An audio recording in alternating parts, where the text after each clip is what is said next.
Halo is, as much as it pains me to admit it, incredibly neoliberal. I didn't Fucking called it. Fuck yeah. Yeah, okay. Fucking call it. Knew what they were going to say. And I fucking agree with it. Hi everyone, this is Persephone from the future. I say early in this video that I'm not going to respond to the entirety of Dead Domain's video and just kind of summarize it. But then I thought to myself, well, I'm going to try and keep this video short. I'm going to fail to keep this video short. I'm going to get to their video. And then all of a sudden, I'm just going to be like, fuck it. And I'll watch the whole thing. And that's what I did. So this is going to be a really long video. It's basically, there's the opening, there's part one and part two. Part one is all the context, all the fun stuff, where I talk about my history as an academic. I talk about Gothic Ludology. I talk about critiquing Metroid, Doom, the Rambo problem, neoliberalism, the Vietnam revenge fantasy that survived into Halo and beyond.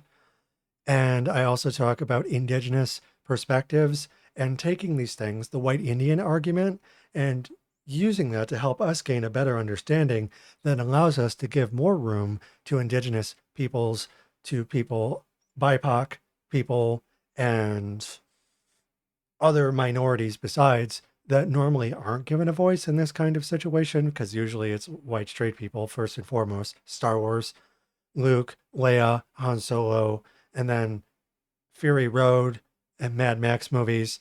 You don't really see a lot of indigenous people. And if we can, by playing the white Indian in good faith, to open up our minds in ways that give them the floor, then we should do that. So that's kind of where I'm coming at from this. I talk about that in part one.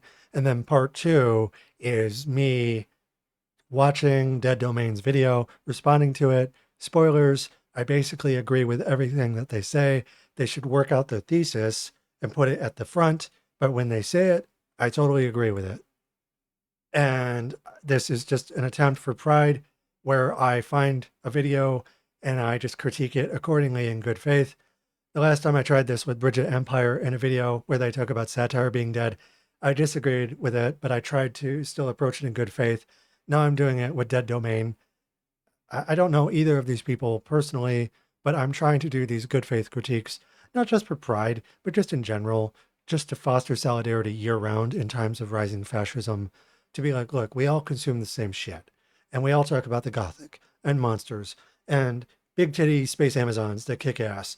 And all of that being said, in this particular instance, for part two of this video, I basically agree with Dead Domain, where they say that, oh, Halo is neoliberal. And I'm like, yeah, fucking oath. And so I totally agree with what they're saying. I agree with what they're saying about interpretations. Singular interpretations are dangerous because they render things in any subversive potential that they might have is otherwise gone, and they become just spear tips for fascism and neoliberalism for that matter. And recognizing neoliberalism and fascism going hand in hand, and the UN in space, which is basically what Star Trek is, and basically what Halo is, and Star Wars, and all these other things. There's a coalition that, at the end of the day, is generally neoconservative. We have to try and make that more communist using pre-capitalist language, retro-future language in outer space. However, Americans are conditioned to consume it in ways where we Trojan horse in something commie as fuck, gay as fuck, indigenous as fuck, because there's plenty of room to do it, trust me. So all of that being said, that's part two of the video, part one of the video, the opening of the video, and I decided to just make this a long ass video because, well, it's a video essay of the sort where I try and keep it short. I fail to keep it short, but it's also organized in a way where it is more structured than my usual React videos. So I hope you find it useful. If you want to support me, you can. I'll have links in the description. I'll mention them at the end. Otherwise, I hope you like it. If you don't, tell me why. If you did, tell me why. Share my stuff. I appreciate it. Love you all. Happy Pride. Today, I wanted to respond to Dead Domain's Is Halo Right-Wing Chud Slop? Let's talk about media literacy. And quite simply, we're going to do a couple different things. First, we're going to give my credentials, where I'm coming from when I respond to them. and I have a variety of resources at my disposal, and those resources shall be used to try and approach this in as good faith as I can possible, and also to keep things relatively short, as I've written about this kind of material for a long time. I've written multiple books about this. I've written multiple essays within those books per book, and it's something that I am very passionate about, but I still, at this point, want to keep things relatively short if I can. All of that being said, everything that I provide before we respond to Dead Domain themselves is given in good faith. It is food for thought. This isn't me pushing back super hard against what they're saying, though I will confess that I haven't actually seen their video yet, just that I often encounter media like this where people assume that it must have one single interpretation, such as the one on the screen here. Nope, Halo is about the West blowing up space Muslims and how militarism is fucking rad.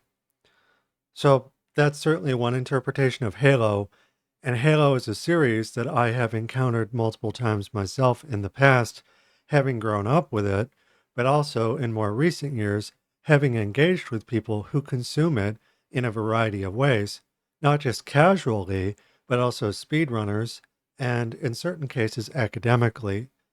Media isn't just something that you consume one particular way. There are different ways you can consume it, and there are different ways that you can interpret it on different registers, from casual to professional to academic to speedrunner to streamer, what have you. So, first and foremost, I'm Persephone Vanderwoord. I am, among other things, a Gothic Ludologist. That means that I take Gothic poetics and I examine different forms of popular media through a ludological lens, which is to say, through a lens of play, the study of play. And this serves other functions as well within philosophy, such as illusions, tying to the same Latin root, ludo, again, to play, to be made a fool, someone who is played with in illusory ways. It has the same morphology linguistically. So, classically, within illusions, on Plato's cave wall within media, you have someone who should be skeptical of different power structures, insofar as the shadows on the cave wall are normally used to box our minds in and convince us of reality as something that is meant to be interpreted a specific way. And if you apply that to, say, Marx and the superstructure and various forms of media that can control the population and get them to basically mollify and become less conscious, it's the same basic idea. And I take these ideas, things that you can play with, and examine them not just through a Gothic lens, not just through philosophy like Plato or Marx, Marx being a philosopher who famously used Gothic poetics himself.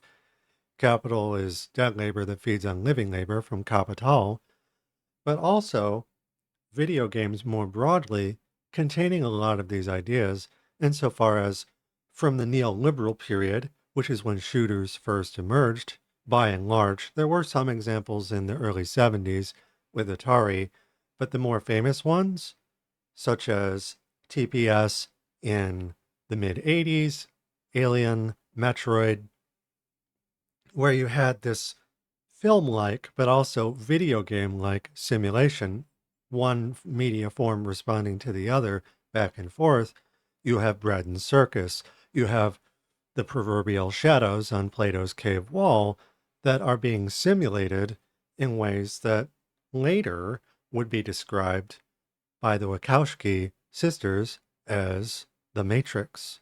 The Matrix being a queer analogy for Plato's cave wall that also borrowed from the 1980s and cyberpunk, the hauntology as described by Mark Fisher, who wrote Capitalist Realism, a hauntology or canceled future, was a space of play that allowed people to configure different means of play to navigate the illusions that are normally in front of them in ways that through play, they suddenly have the ability to exert some sense of control, some sense of educating themselves. Gothic Ludology is working in the same spirit as the Wachowskis, the same spirit as various authors of cyberpunks in the 1980s, from Neuromancer to Blade Runner to different Star Wars titles, video games, and also something like Aliens, which would have inspired Doom, which would have inspired Halo. A lot of people don't realize this, but Doom wasn't really the first shooter of a larger scale that we could think of. You could actually go back to Metroid and the third-person shooter as an earlier example of a home entertainment title that you could play and enact the same kind of power fantasy as yielding different interpretations. And just as Metroid can have different interpretations regarding the shadows on Plato's cave wall as not necessarily being monopolized by the state, insofar as they can't control how people use these shadows as educational devices, the same, I would argue, also applies to Halo. So, keeping that in mind, I'm a Gothic ludologist. Okay.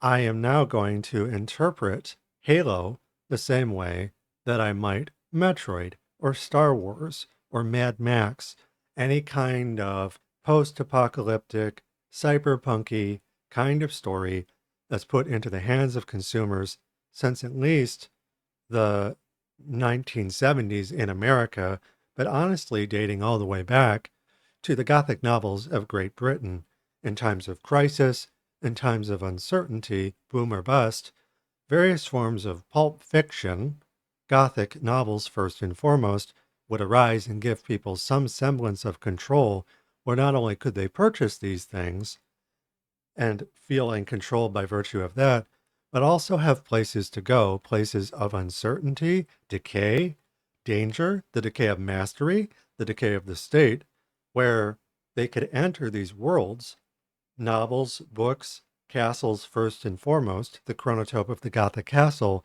into the cyberpunks of the 1980s, into the 90s, and beyond. You saw that with Metroid and Aliens, into the Doom franchise, followed by Halo, and those predated by Star Wars and Heinlein's Starship Troopers, and a variety of other fiction before that, but that's kind of the starting point. Basically, by the 1950s, early computers were beginning to simulate games in a video-like format that by the 1970s, the early 1970s, the very beginnings of neoliberalism would emerge with Atari. By the mid-80s, you had the Atari crash, followed by Nintendo, followed by Metroid, followed by IBM, followed by Doom, Windows, and then Steve Jobs, ironically, would help basically kickstart Bungie. A lot of early Bungie titles were actually on Macintosh, and Steve Jobs, the owner of Apple and the primary competitor with Bill Gates, the owner of Microsoft, would help basically give his response to the shooters that preceded him. Not that Bill Gates owned id Studios, but by the mid 90s, there were more copies of Doom on IBM computers than Windows 95. So Doom is kind of where the Windows side of shooters took root and really blossomed alongside other home entertainment systems before you had personal computers that everyone could own in the 90s because they were relatively expensive. You had somewhat less expensive consoles like Super Nintendo, Genesis, and different, somewhat cheaper platforms that you could play video games on. And Halo was one such example where it, if memory serves, became available for the Xbox, I think. But it was actually pioneered by Steve Jobs and Bungie. So there was kind of a strange overlap or strange bedfellows type situation where Halo, if memory serves, blossomed on Xbox. Xbox was owned by Microsoft, but the software was pioneered by Steve Jobs. So that's a little bit of history, the corporate side of all of that. So as a Gothic ludologist, I'm going to look at that and be like, well, gee whiz, this is a corporate owned piece of media and it's funneled through a home entertainment system that operates within the nuclear model. And the palimpsests or media lineage is generally tied to power fantasies that are unto themselves revenge fantasies. Aliens was essentially Rambo in space, but the girl boss version. Hippolyta versus Medusa, the archaic mother, vis-a-vis Freud. So, right off the bat, you have Mother Brain, the alien queen, the archaic mother, who's being castrated by a space Amazon who's basically acting like a man, to use that reactionary argument that second wave feminists would have to deal with. Oh, the Amazon is just a woman acting like a man. But there was a conservative element to that. And those conservative reactionary elements, the turfy side of feminism, in Metroid, there is also a reactionary element to Halo and Doom. Doom famously being a reskin of Aliens. And Aliens and Metroid were female helmed stories. Imagine Mass Effect, but instead of male Shepard, you only had femme Shep. And the argument that I would make, for instance, in my own writing, is I found it incredibly odd with Doom more broadly that they didn't have a female equivalent to Doom Guy. There's Doom Guy, but there's no Doom Girl, even though Doom Guy and Doom more broadly was literally a reskin of Aliens, which was a female helmed story, a space Amazon, just like Metroid. So, right off the bat, that's kind of where I'm dipping my toe into all of this. That's where my research started. And keeping all of that in mind, I am going to be approaching Halo the same way. And being skeptical of the fact that it's corporate owned media and has been basically from the beginning.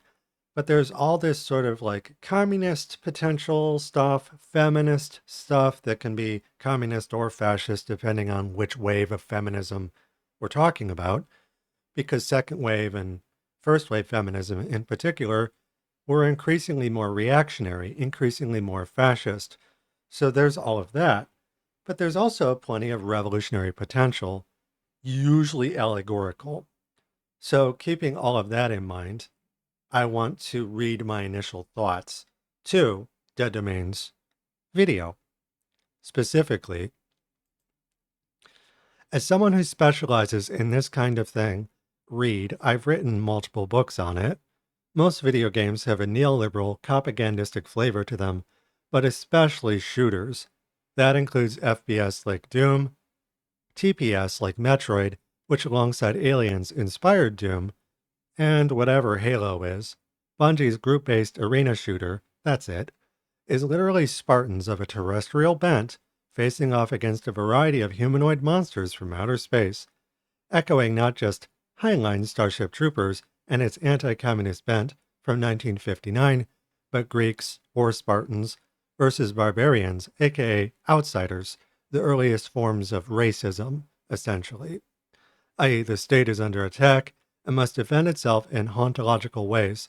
Often there's a queer and or Marxist element in there too, e.g. Ghost in the Shell or The Matrix, but those share space allegorically with canonical values that hog the kayfabe microphone. Such stories are generally centrist at best and actively fascist at worst. Very rarely are they consciously communist in any shape or form, e.g. Andor. The irony being that Andor was unto itself made under a corporate platform, but it was much more actively communist in its resisting of state power within the narrative. As far as Halo goes, compared to Doom, compared to other franchises like Metroid, it really depends. They tend to be pretty lopsided and oftentimes centrist at best, fascist at worst. Just because something has countercultural elements doesn't mean it's automatically hashtag communist confirmed, because oftentimes elements like that are recuperated. They're used by corporations as a means of camouflaging the profit motive and all of the baggage and crisis that comes along with it. So, singular interpretations are dangerous, and people who are well versed in popular media can tell you just because something has corporate origins doesn't mean it can't be monopolized by different groups, or the monopoly that a corporate party might try and utilize and enforce. It essentially can't. Dead Domain can tell you that. I can tell you that. And I gave my initial thoughts and feelings, but I want to remind people that this extends to my work more broadly as a Gothic Ludologist. So, in anticipation of making this video, I decided to write down my thoughts. I'm going to read this, and then I'll go over these different points as well. Basically, just different pieces that I've written and a little bit more history that I'm bringing to the table.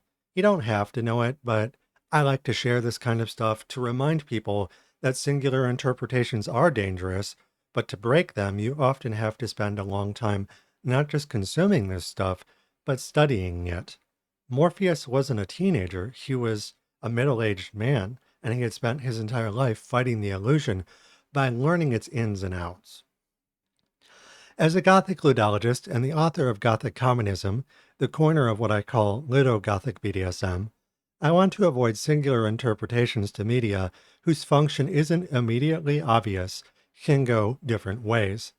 When examining Dead Domain's video, I want to stress here that such language exists in duality and is used by different sides when waging war on different registers, e.g. Amazons and or vampirism, and different theories too, e.g. Marx's capital equals vampire/dead labor machines sucking on living labor argument. This includes play as teaching device through different theatricalities, e.g. kayfabe, drag, and camp. Instrumental in war is both a basic argument to wage, but one that ties just as well to different praxial elements of class, culture, and race, separately and together, when surviving capital through said lessons, a means of survival through play by teaching better lessons that change the world, doing so in ways that raise awareness and allow for teamwork that illustrate and navigate such dialectical material minefields over time. There, play is the vector within a larger Gothic mode no one can monopolize.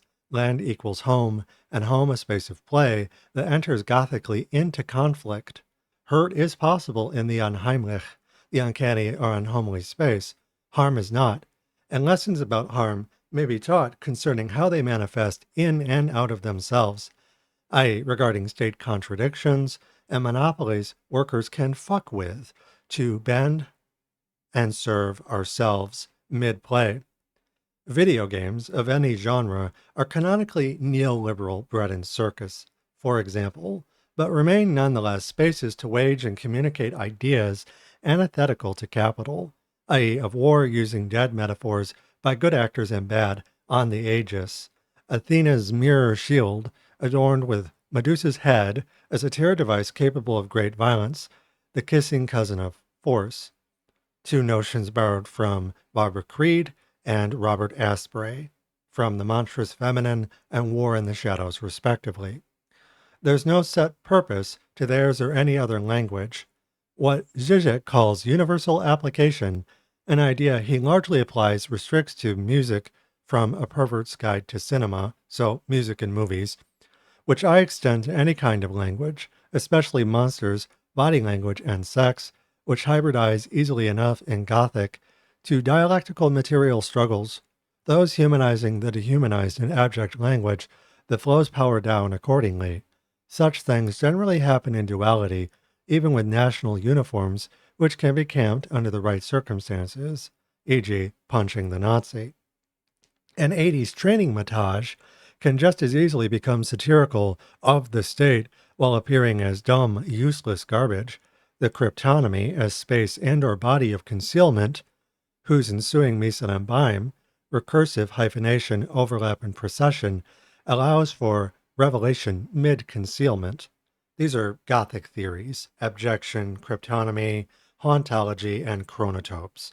I use them a lot. I don't really have time to unpack them here, but just so you know. Where were we? There's no set purpose to theirs or any other language, especially when divorced from overt nationalism or payment of someone, a corporation, for example, i.e. for goods that unironically facilitate genocide and exploitation of nature. Something is generally a message and code at the same time, but also shorthand standing in for different language of play simulating war, e.g. nukes, translating to direct damage, terms that I learned when playing EverQuest, back before The Matrix came out. With war more broadly historically relying on deception as much as brute force to operate, and whose cryptonymy, as such, either furthers or reverses abjection mid-dialectic, struggle, to send power vampirically up or down, up being state predation, exploitation of nature as monstrous feminine, under Cartesian thought, what I call state vampirism, and down being workers preying on the state to take back stolen things. The state essentially sucks. Workers suck back in diametrically inverted ways, aka asymmetrical warfare, which takes on class elements relayed in Gothic language, on stage and off. Gothic generally concerns the dialectic of the alien in dialectical material forms. Flow equals function, not aesthetic, and something is generally multiple conflicting things at once, both a song or a dance, but also paradoxically a weapon depending on its usage, and means of education accordingly to communicate power anisotropically and apotropaically, determined by direction to ward off evil or harm, and generally in liminal spheres of performance that confirm different answers tied to our own troubling pasts, i.e., as something to perform in spaces of confusion seeking resolution, e.g., are you here for peace or for war? Humans make war something to act out and help us survive, not just natural scarcity, but manufactured scarcity under capital as haunted by its own skeletons. As something to uncover and lay to rest, Gothic calls this the wisdom of the ancients and indigenous people of the ancestors, and historically involves a Promethean hauntological foray into the past, as something to summon, enter, and steal power from in warrior-like ways, e.g., Gothic castles that travel through time, the chronotope a location of time-space that conveys Gothic ideas of power mid-exchange, and whose numinous elements I further articulate as the liminal hauntology of war, the timely arrival of a killing zone, site of rape, and all-around power abuse per calculated risk, re. Ludo-Gothic BDSM, versus a police-grade monomyth form under capital for capital and capitalist realism. Gothic communism and Ludo-Gothic BDSM aim to push workers away from the state as Cartesian, sailor colonial, and heteronormative by using pre-capitalist language, that of violence, terror, and monsters, sex, and force, to usher in post-scarcity and break capitalist realism upon ourselves, the aegis, our bodies, as mirrors that convey messages on their dark, spooky surfaces. The point is, there's no monopoly to the aegis or anything that stands in for it and its mirror-like qualities, but all the same, duality remains when meeting such things out.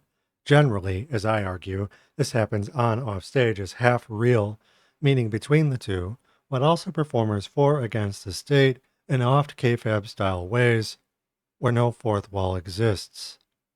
Those who colonize media in bad faith, Gamergate style, i.e. as white straight guys and token parties have for centuries, e.g. with Shelley's Frankenstein, the Wachowskis' Matrix films, Lucas's Star Wars, or anything else.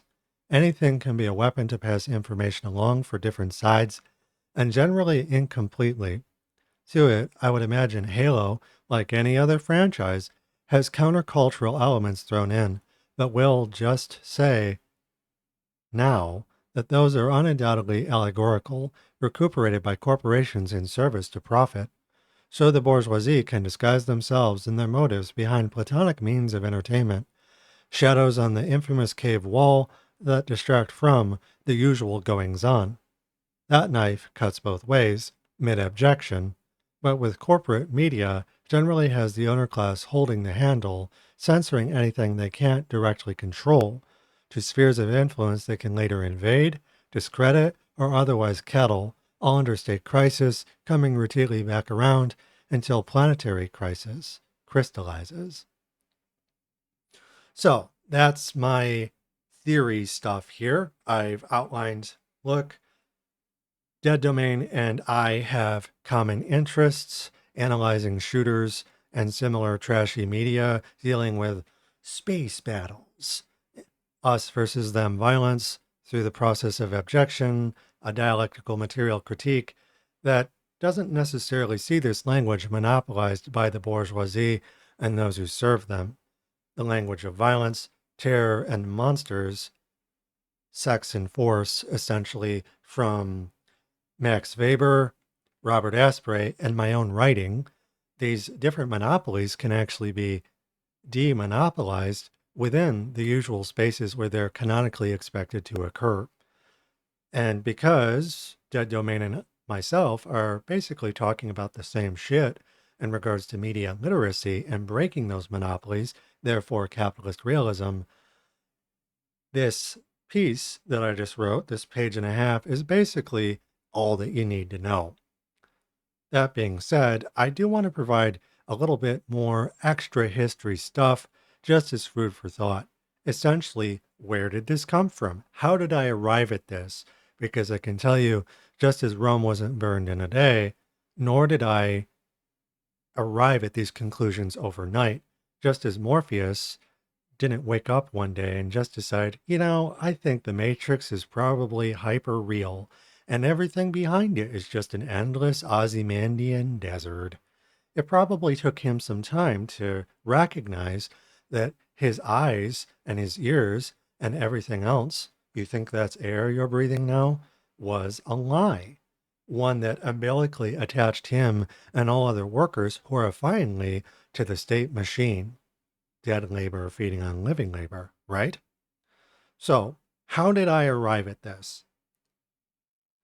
So, I want to stress that my writing with the Gothic, with Marx, goes all the way back to 2014 when I returned to college and was finishing up first initially my undergrad diploma, language, literature, and writing English studies.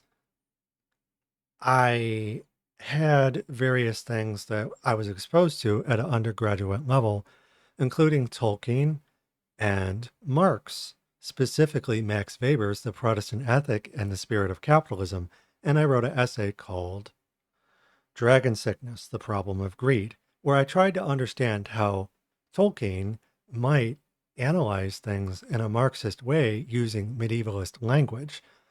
Tolkien famously being adverse to industrialization in ways where he romanticized the value of war and making it when manly men cross swords on the battlefield, not that differently from indigenous cultures because he was hearkening to Old English, which was essentially the time of the Vikings, and he saw everything that came after as invaded by increasingly technological and exploitative forms.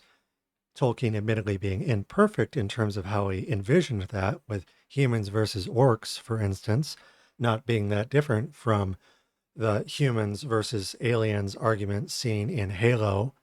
However, it was a good starting point for me, and I was in the closet at that point, but I would go on very quickly over the next several years to radicalize more and more. And by 2017, 2018, I was already taking that early writing that I did, which got me an award, which helped me go overseas to study in Great Britain. That's where Gothic Ludology, as I conceptualized it, came from, because over yonder at Manchester Metropolitan University, they kept the schools separate. You were expected to atomize and not really approach things holistically. And as far as that goes, it was the goths and it was the gamer nerds in these different departments. And when I wrote my master's thesis on Metroidvania, Hollow Knight and Metroid in particular, also a little bit of Axiom Verge if memory serves, the games I was playing at the time, I combined the two. And from there, after dating someone in grad school who was non-binary, I started to realize I was gay. And by 2020, I wrote a piece about Doom, post-colonialism in Doom.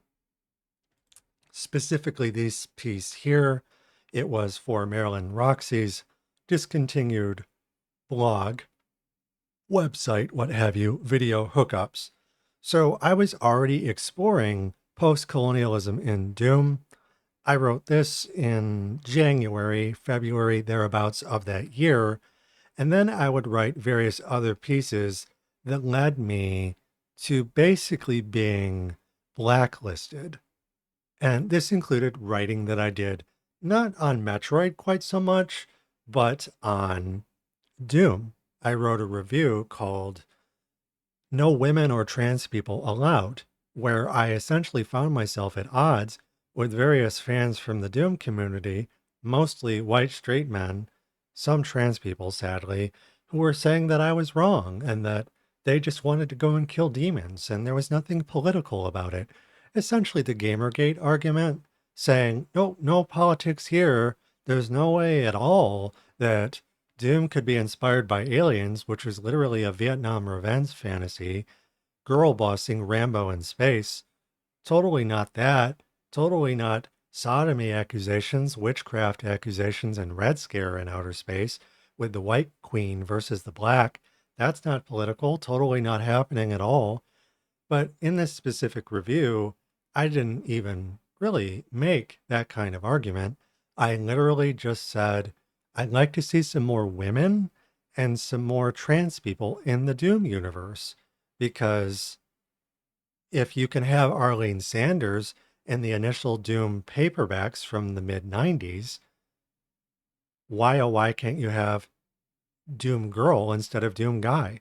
And I got all kinds of hate for that. I still get people commenting on that, to the point that in 2025, shortly after I finished my Doom module, my Demons module for my book series, I decided to start documenting the video game research that I did and compiling it into a compendium of all of the Metroidvania research that I've done.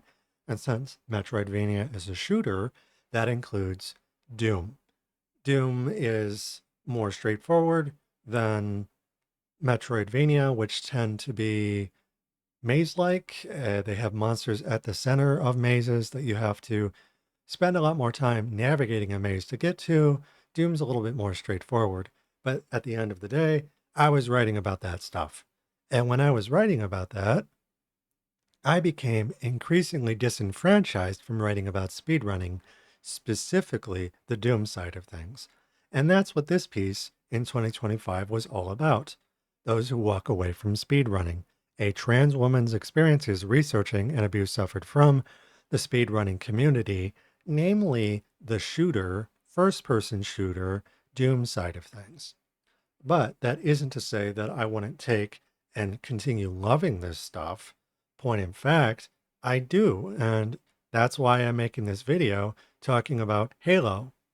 But keeping that in mind, I, as a trans woman, by the time I had come out, because I came out in August 2022, I found myself in a situation where I realized that people were being transphobic towards me years ago already, before I even realized that instead of me being a grungler, I was just a trans woman in the closet, and other people who liked Doom just as it was and didn't want it to be political in a very Gamergate kind of way were already punching down at me while I was inside the closet, because I started to combine activism with my media analysis in ways that led to some problems. And that would cause me to radicalize in ways where, to fuck with people, I wrote, instead of no girls or trans people allowed, which is what I was alluding to before, this review on April 1st, 2020, I didn't realize it was April Fool's when I wrote it. I was getting so much hate that in the spirit of this review, I decided to review Doom: The Dark Ages, critiquing its fascist fanbase alongside it. So, keeping that in mind, I would radicalize further and take the same idea and say, fuck it, free Palestine, a Doom: The Dark Ages review. And I'm like, well, if you hated that, you're going to love this. And I have become increasingly more politically radical over time in ways that love shooters and I love monsters and all of these different things, but don't really appreciate giant corporations like id Studios, who once upon a time were just a bunch of guys in their parents' basements making computers on the IBMs that they saved up for. And John Carmack and John Romero did some amazing work with Doom and Quake, but the company as it exists presently has done some really fucked up shit. How hard is it to make a game that doesn't just pander to white straight guys in the midst of a fucking genocide happening in Palestine, say nothing of what's happening stateside as well in regards to trans people? And that kind of go woke, go broke mentality and punching down at different minorities was something that I was critiquing originally with No Trans People or Girls Allowed, critiquing Doom Eternal. Well, as soon as I started doing that, I was like, fuck it, let's just rip the Band-Aid off and go whole hog. And then 5 years later, that's what I wound up doing. But in the interim, I did plenty of stuff. And even by the time I did this review, uh, before this review, No Girls or Trans People Allowed, I was well and truly blacklisted, which led me to come out of the closet. So keeping all of that in mind, I love shooters. I love Doom. I love Metroid and all of these other things. And when I saw this video by Dead Domain, I was like, oh shit, yeah, this is my jam. This is something that I really want to talk about. I just got home from where I was. I moved from Minneapolis to Michigan, and I'm trying to just kind of put my feet up and relax a little bit. In Dead Domain, you got to make a video like this. You got to push the Persephone button. And I'm just like, who has summoned me, you know? And I was like, ah, yeah, I got to talk about this. And along with my initial comment that I applied to their video, just a paragraph, I also rattled off some different things for them to check out. The start of my book series, inspired by Kyle Colligren's work on Starship Troopers, an interview with an FBS speedrunner specializing in Halo, and further Metroid work that I've done long since then. So if you click on those, this is the Promethean Quest in James Cameron's military optimism in Metroid, Gothic analysis. Specifically, I've skipped ahead to part 2, military optimism. Just as Alien evolved into Aliens, the Metroid franchise has become increasingly triumphant over time. Abjuring the Promethean myth, it instead offers military optimism, the idea that seemingly unstoppable enemies can be defeated with patience, and more importantly, military resources. The more victories, the more resources there are to use, even if these are little more than looted plunder in the grand scheme. Samus repeatedly embarks on the Promethean quest. Over time, this quest has become less cautionary and more professional. The Promethean quest isn't something to fear or avoid, it's something to shoot. This attitude removes the quest's cautionary elements, especially where the military is concerned. This creates a franchise much more fixated on Samus as a neutral figure with military ties. Rather than fight them, she does their bidding and is celebrated for it, usually as a sex symbol, swept up in the same language of monsters seen in stories like the Predator and Alien franchise that appeared around the same time. The Most Dangerous Game, Heart of Darkness, Ozymandias, the Promethean quest, specifically the modern Prometheus, Mary Shelley's Frankenstein. The first Gothic novel that we can think of as a science fiction novel was Mary Shelley's Frankenstein, the first science fiction novel being a Gothic novel, re the modern Prometheus. So they all use the same kind of stuff, from Amazons to the predators and xenomorphs, all being monstrous feminine in different ways. They're of nature, they're wild, and they're things for corporations to try and capture and basically use like weapons, sex or otherwise. And I go on to essentially explain this celebration is of the one woman army seen in Aliens, a widely successful and canonical work. Aliens' influence on the video game industry is profound, inspiring the entire shooter genre.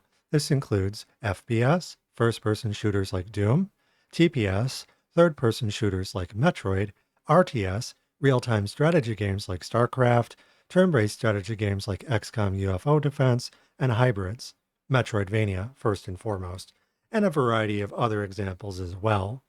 The idea that anyone can shoot their problems is a soldier's fantasy, one that was popularized by James Cameron, who took Ridley Scott's Promethean quest in Alien and turned it into a shooting gallery, and at the same time, within months of each other, Metroid and Aliens released in the theaters and on the home entertainment console, the Nintendo Entertainment System. So it's the same kind of stuff taking place in the same sorts of venues for the middle class in defense of the nuclear family, seemingly, but also playing with the same kinds of monsters. And keeping that in mind, this extends not just to Doom, but also another piece that I recommend, later Metroid writing, where I discuss a piece by S.R. Hollywell, A Maze of Murderscapes, Metroid 2, and I discuss a larger pattern of nature versus the state, or further explorations on a classic conflict present in Metroid. And there are different YouTubers that talk about this kind of thing, so if you really want to see me go into it, you can check out this specific piece. You can also do it by reading the entirety of this if you want. It goes over a lot of different stuff, including Amazons. But also, incidentally, there's a specific interview here where I talk with FrostyZen, a Doom speedrunner who just happens to really, really like Halo. So I have some experience with Halo personally, but this person really, really likes it. I remember playing Bungie's Myth the Falling Lords on the old IMAX in 1997, 1998, back when you could barely get any computer games on the Mac. And Bungie was sort of scratching that specific itch under Steve Jobs and the people who ran that company initially. Halo was sort of their entering of the shooting market and competing on a controller on the Xbox with computer games, computer first-person shooters that primarily used mouse and keyboard. And a lot of people were uncertain that the controller would be able to do that. And fast forward to many years later, obviously Halo was a huge hit.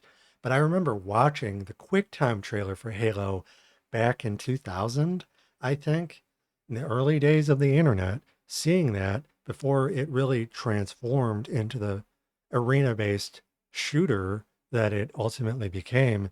It was more like a real-time strategy game with shooter elements. They veered away from that because Bungie was basically, instead of doing a repeat of Myth the Falling Lords with a real-time strategy game, they made a team-based arena shooter with Halo. And interviewing FrostyZen, this was in 2021, I was interviewing different Doom Eternal speedrunners. It turns out that they were a giant Halo fan. They loved Halo. So keeping that in mind, I was like, oh, cool. I got to interview this person. I got to ask them about Halo. And I specifically remember them talking about the story. Which Halo game has the best story in your eyes? FrostyZen. Story-wise, it'd either have to be Halo 2 or Halo 3 ODST. Halo 2's expansion of the Halo universe from new characters like the Arbiter, knowledge of how both the Covenant and the Flood operate, and the leaders of both factions is staggering compared to the limited lore that was present in Halo 1. The story 2 told had lots of potential, and I really enjoyed the Arbiter's part and the schism between the elites and the rest of the Covenant, but development issues held the story back, and I'd love to see what it could have been if there wasn't so many problems at Bungie during Halo 2's development. I'm a massive fan of small-scale stories, which is why I really like Halo 3 ODST, the focus on the characters trying to escape New Mombasa, especially after the other games solely focused on Master Chief's fight to save humanity, was a very nice change of pace, and the rookie's characterization through his action, like fiddling with clues you find throughout the game, was also really well done. And I would be lying if I said I didn't want an engineer plush. So yeah, that just goes to show that Halo can have a story that is ultimately a lot more complicated than it might seem on its surface, similar to the first Star Wars movie, Star Wars, which later became Episode 4, A New Hope, being relatively basic and straightforward, a space western, cowboys and Indians.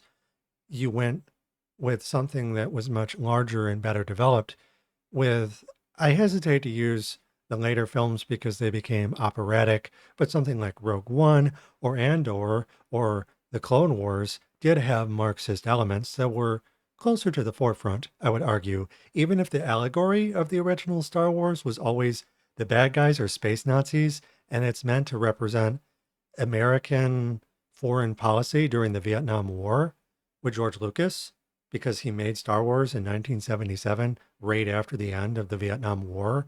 And the whole thing was basically, what if whitey was subject to the same abuses that the Viet Cong were experiencing? It's limited the same way that Mad Max is limited. You see any indigenous people in Fury Road? No, not really. It's a bunch of old white ladies riding around on the dunes. But that doesn't change the reality that trying to understand an indigenous perspective through relative class privilege within fantasy is a useful device. You come at it from different vantage points of privilege and oppression to understand each other as alienated in different ways, trying to find common ground. The same way that Master Chief and company might empathize with members of the Covenant, something where you actually fight alongside members of the Covenant. And maybe you do. I'm not that familiar with Covenant story, but we'll get to that in a minute when we look at, ta-da, the plot line of Halo for people like me who aren't super familiar with that kind of stuff. Before we do, though, I want to give a couple other examples of things that also tie to shooters, just to be holistic, because we're talking about Doom, we're talking about Halo, but what are some other shooters besides those and Metroid that I'm also passionate about, and I want people to sort of think about in a similar way? So this is a little bit of a tangent, but something to keep in mind, because we're talking about shooters as being like Star Wars, battle in space, battle in some kind of cyberpunk zombie apocalypse that may be on Earth or may not be on Earth. Halo is kind of its own thing, right? Where there's the Halo, which is like this ring in outer space or something. So it's a place where the battle is fought. And it really depends on the story, but these stories are tied up in music, right? Even during the interview with Frosty Zen, I talk about Bungie's franchise is famous for its music, the same way that Star Wars is famous for its music, the same way that Halo, its theme is comparable to Star Wars. Also, another shooter. This one is a hauntology of the cyberpunk sort, or the Asimovian flavor, Mega Man. A lot of people probably don't think of that as a shooter, but the Blue Bomber is running gun, and you're throwing lemons at old men, but for all intents and purposes, you run, gun, jump, and shoot. It's pretty friggin' basic, but at the end of the day, you have different guns, and you fire them at bad guys, robots in this case.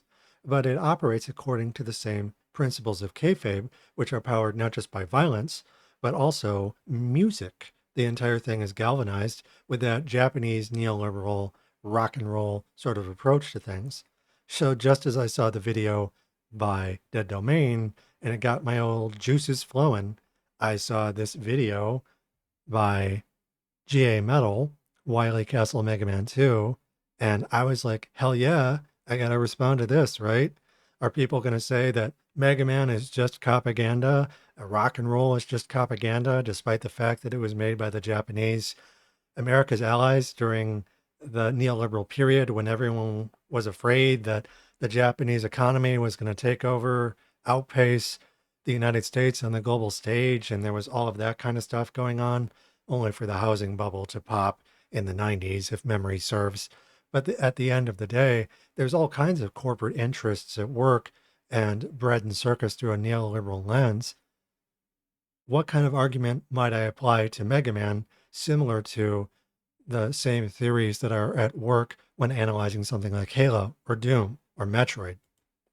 I write, and because I specialize in media analysis, not just music, remember how Dr. Wily is an evil wizard of sorts, a projection of state predation, skull equals theft, onto an elsewhere to invade and police in monomythic ways, though not without Promethean implications on the Black Mirror. I'm of course referring here to Operation Paperclip, a real historical event taken by post-fascist Japan and pressed onto a dark Einstein scapegoat, i.e. a simulacrum of mad science that makes technology rebel in ways antithetical to the Asimovian Western liberal worldview.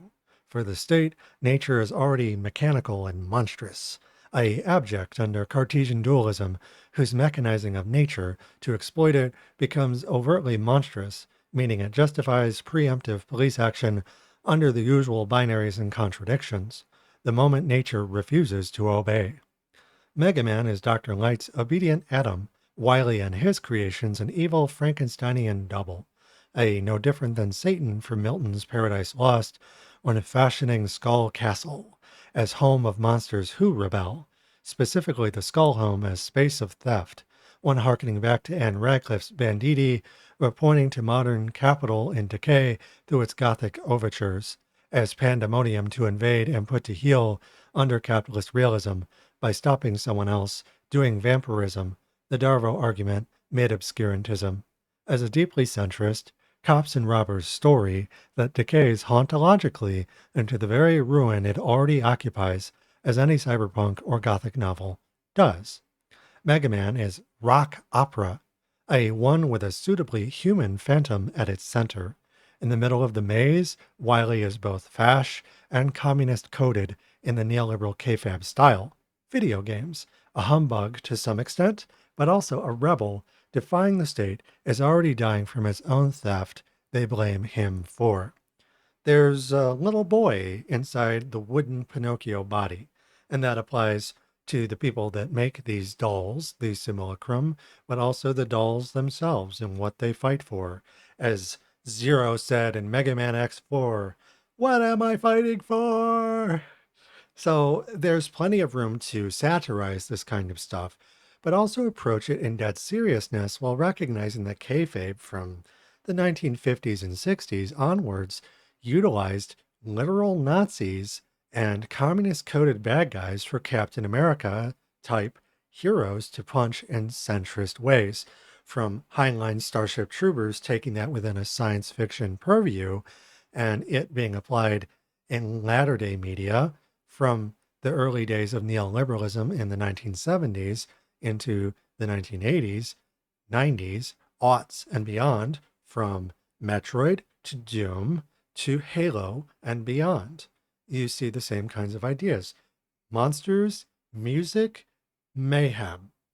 And these principles of violence, terror, and monsters, sex, and force, the ancient language of the Imperium, monopolized by patriarchy and the state, Amazons or otherwise, is something that isn't monopolized by them. No matter how robotic the world becomes, how dead labor becomes, and vampiric accordingly in ways that seem to be totally monopolized by people like Elon Musk as the world's first trillionaire, even though that money is largely abstract at this point and tied to shareholders and positions, not piles of gold. you have to wonder, can these types of things be demonopolized on the Aegis when controlling these things while sharing the same space? And the answer I would posit is very much yes. And that doesn't just tie to Halo or video games, but also other media that is unto itself half real. Because you could have a musician, for instance, who exists not in a video game, but in a video that are playing music in real life that can be taken, put into another video or a video game accordingly. What kind of examples am I talking about? Let's see. So the first instance I want to talk about are indigenous people, where you're taking pre-capitalist language and pre-capitalist ideas through the wisdom of the ancients in the Promethean quest within the Gothic mode and working towards an indigenous function, not dissimilar to Samus and the Chozo, even if there are complications that result from those specific allegories that are tied to imperialism in space, most notably A Maze of Murderscapes, and how the Chozo aren't exactly. They're both the noble savage, but also imperialists themselves within space that are destroyed in an Ozymandian-like way. There's also an indigenous character. And that indigenous character is one that I haven't talked about exclusively, but also Matt Walsh Hates Indigenous People by Andrew Rakich, where they talk about different ideas that we combat through the study of indigenous people is relatively complicated, but perhaps closer to ideas of post-scarcity and sustainability and degrowth that would be alien to the profit motive that often get recuperated by corporations in ways that genuine countercultural movements can find themselves interrogating. So I want to play this real quick. We'll read the comment. We'll go over another example, and then we'll look at the theory to Halo. And then after all of that, we'll watch and respond to Dead Domain's video in part 2. Hi everyone. I saw a video by Etan Shea, aka Andrew Rakich, Matt Walsh Hates Indigenous People, that was talking about war, specifically war fought and waged among indigenous cultures versus capital. Capital serves profit, and through a profit motive, demonizes nature to extract resources, whereas indigenous cultures, when they waged war, it often would have a playful or cultural element that wasn't tasked with total replacement and genocide of an opposing native population. They would often take captives, and they wouldn't aim to completely destroy the other because they were communicating back and forth. Similar ideas of play exist within games that people play under capital, Doom, first-person shooters that aren't monopolized strictly by one group or the other. Food for thought. So, keeping that in mind, there is often a performative idea where to understand different cultures, we often find ourselves in the shoes of them in some shape or form. So, in regards to indigenous people, there's a book, Transit of Empire, from Jody Bird, 2011, thereabouts, where they talk about the indigenous person as a kind of zombie or sock puppet for white people to play out frontier fantasies. Star Wars is literally a space western, right? And the indigenous or alien elements can either be coded in cowboys and Indians type ways, like Mad Max Fury Road is a little bit closer to that, even though, again, it's white skin, red mask, or something comparable to that, which is an inversion of Coulthard's red skin, white masks. So these kinds of things are anisotropic because they can flow in different ways. And as allies, people who are not indigenous ourselves, we find ourselves playing cowboys and Indians out in ways where we can play the human, or we can play the orc, orcs and humans, blizzard, or we can play the alien, the xenomorph, or we can play the space marines in AVP. I loved playing the xenomorph. I loved biting off the colonial marine's head. And the predators were a bit harder to kill. It was doable, but I that was back in the 90s too. In any event, my thoughts and feelings about this kind of stuff, similar to Andrew Rakich. We're both white people living in America, studying indigenous cultures from an outsider perspective while occupying the same stolen land that benefits us as having relative privilege.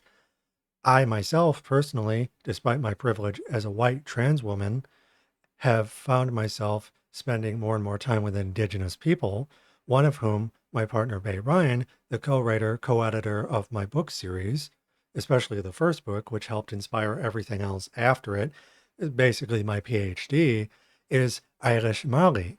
And they really helped radicalize me further while not really shaming me insofar as, oh, you like Metroid? You play Castlevania, don't you? They didn't just dump me on the spot and say, you know what? You totally shouldn't consume those things because it turns out they enjoy that kind of shit too. And they're just as radical as I am, but they love horror movies. They love special effects. They love drag kings and queens, Patagonia, and the whole thing that's going on with that person right now, and the corporation that's suing them for copyright infringement in bad faith while trying to monopolize environmental activism. There's there's all kinds of overlap in activism and shit like that. And keeping that in mind, I watched this video by Andrew Rakich, someone whose work I respect greatly, and talks about monsters and sexuality and indigenous struggles in eco-socialist ways, very similar to what I do myself. And I released a little comment that kept my partner Bay Ryan in mind based on things that they've exposed me to as a non-binary Therian Irish Maori ecologist from New Zealand. War is generally something to simulate in hauntological ways, having a dualistic function that can serve workers or owners occupying the same space. War is symbolic, yes, but also ludological, i.e., as something to play out and simulate per various avatars or extensions of ourselves, a conversation, if you will, and one that for capital ties to profit and for indigenous groups to other values, either of which revive hauntologically during present conversations, simulating this or that, e.g., gender values like masculinity and strength, but also protection of the home, while standing in for protector and invader as performative concepts. Home is a space of play to work things out accordingly, and includes teaching people in Gothic language that borrows from the past, the imaginary past. There's the feudal Japanese and Warring States period, seeing samurai perform strength to idealize manhood in ways that have little, if anything, to do with profit and everything to do with social practices acting such things out between reality and fiction, the battlefield a space for both. Take Maori culture, my partner co-writer being Maori Irish, as I write elsewhere for a sex worker review comparing someone to the Gorgon. But few emblematize Her Majesty, the big whore, and her intimidating aura quite so keenly as Maddie Minx. It's not just an otherworldly aesthetic, but ability to command power in paradoxical ways, both strict and gentle, light and dark, etc.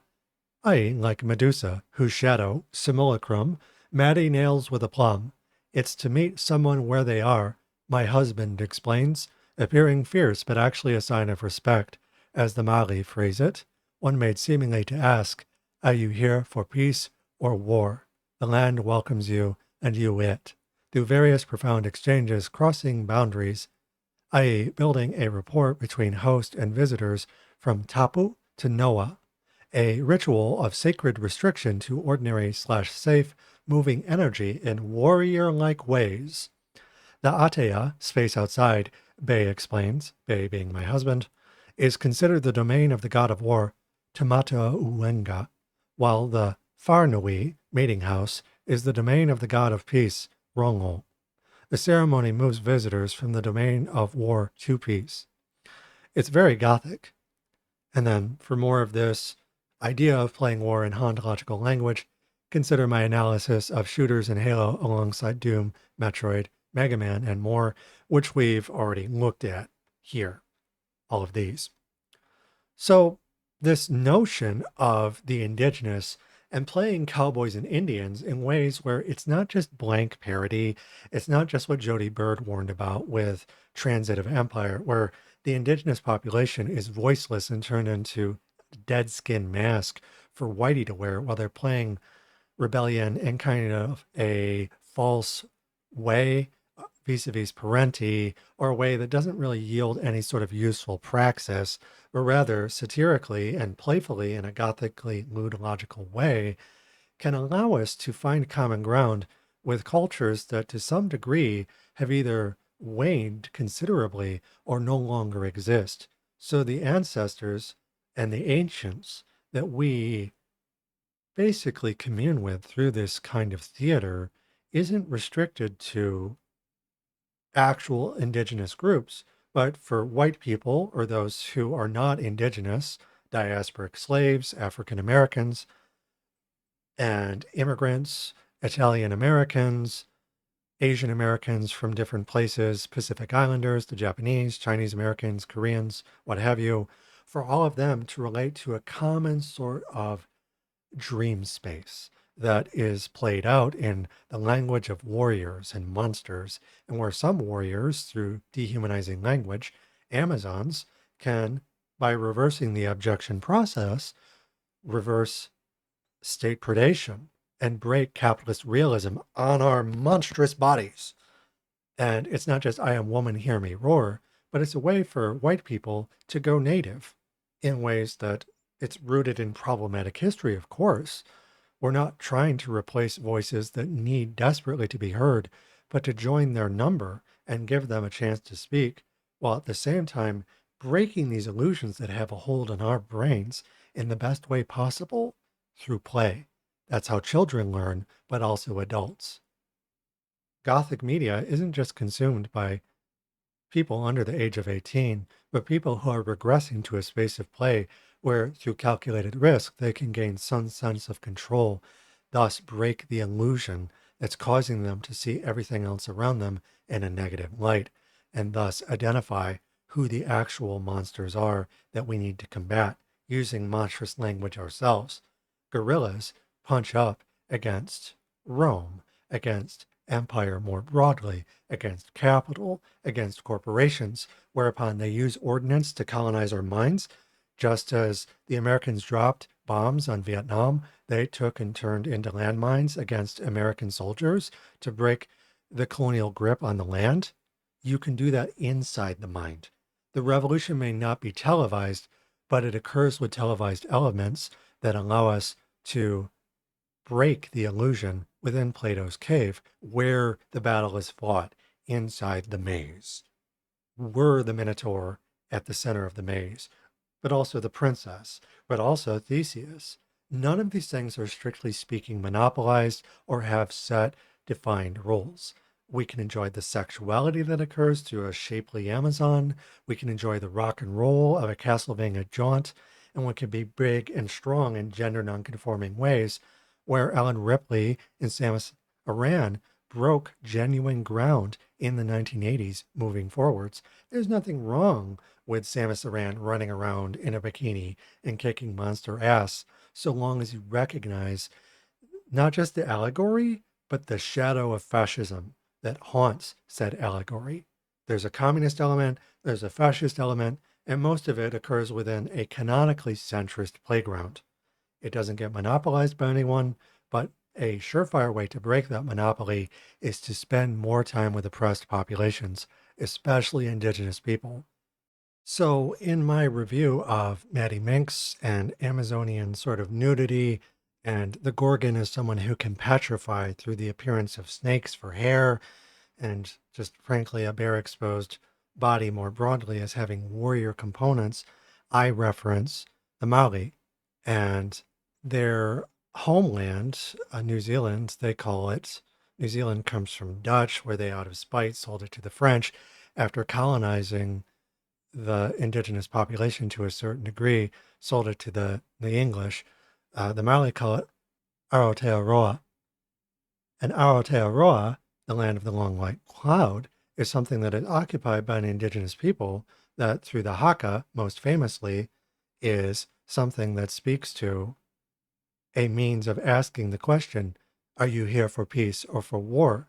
And the preservation of that kind of character, a post-colonial character, it becomes post-colonial in ways where they were able to sort of unify and preserve not just their tradition, but use it in a way to teach others survival skills that are swept up in theater. And this is something that they're kind of multitasking, basically. And the Maori were able to do that. And the Maori did it to preserve. Aotearoa is the land that they defend through their cultures and traditions that play out in ways where they dress up. And for them, it's not just a costume, it's a part of their way of life, of sustainability and defense of the land. And this doesn't just tie to men either, or the haka. It also ties, incidentally, to different cultures at work. In my drawing of Maddie, for instance, I draw them basically as sort of a gender swap of Sovereign from Mass Effect 1. Are you here for peace or for war? And as a gargoyle, as a space of fear, it's basically paheka, get the fuck out. Paheka being whitey. It's like saying gringo or guaylo, something like that, except it's the Mali version of that. Basically, white foreigners on and Aotearoa as a place to recognize that the outsider is actually whitey. And there are different ways that you can communicate that through shared language that utilizes principles that aren't solely monopolized by the indigenous populations, but paheka can use them too.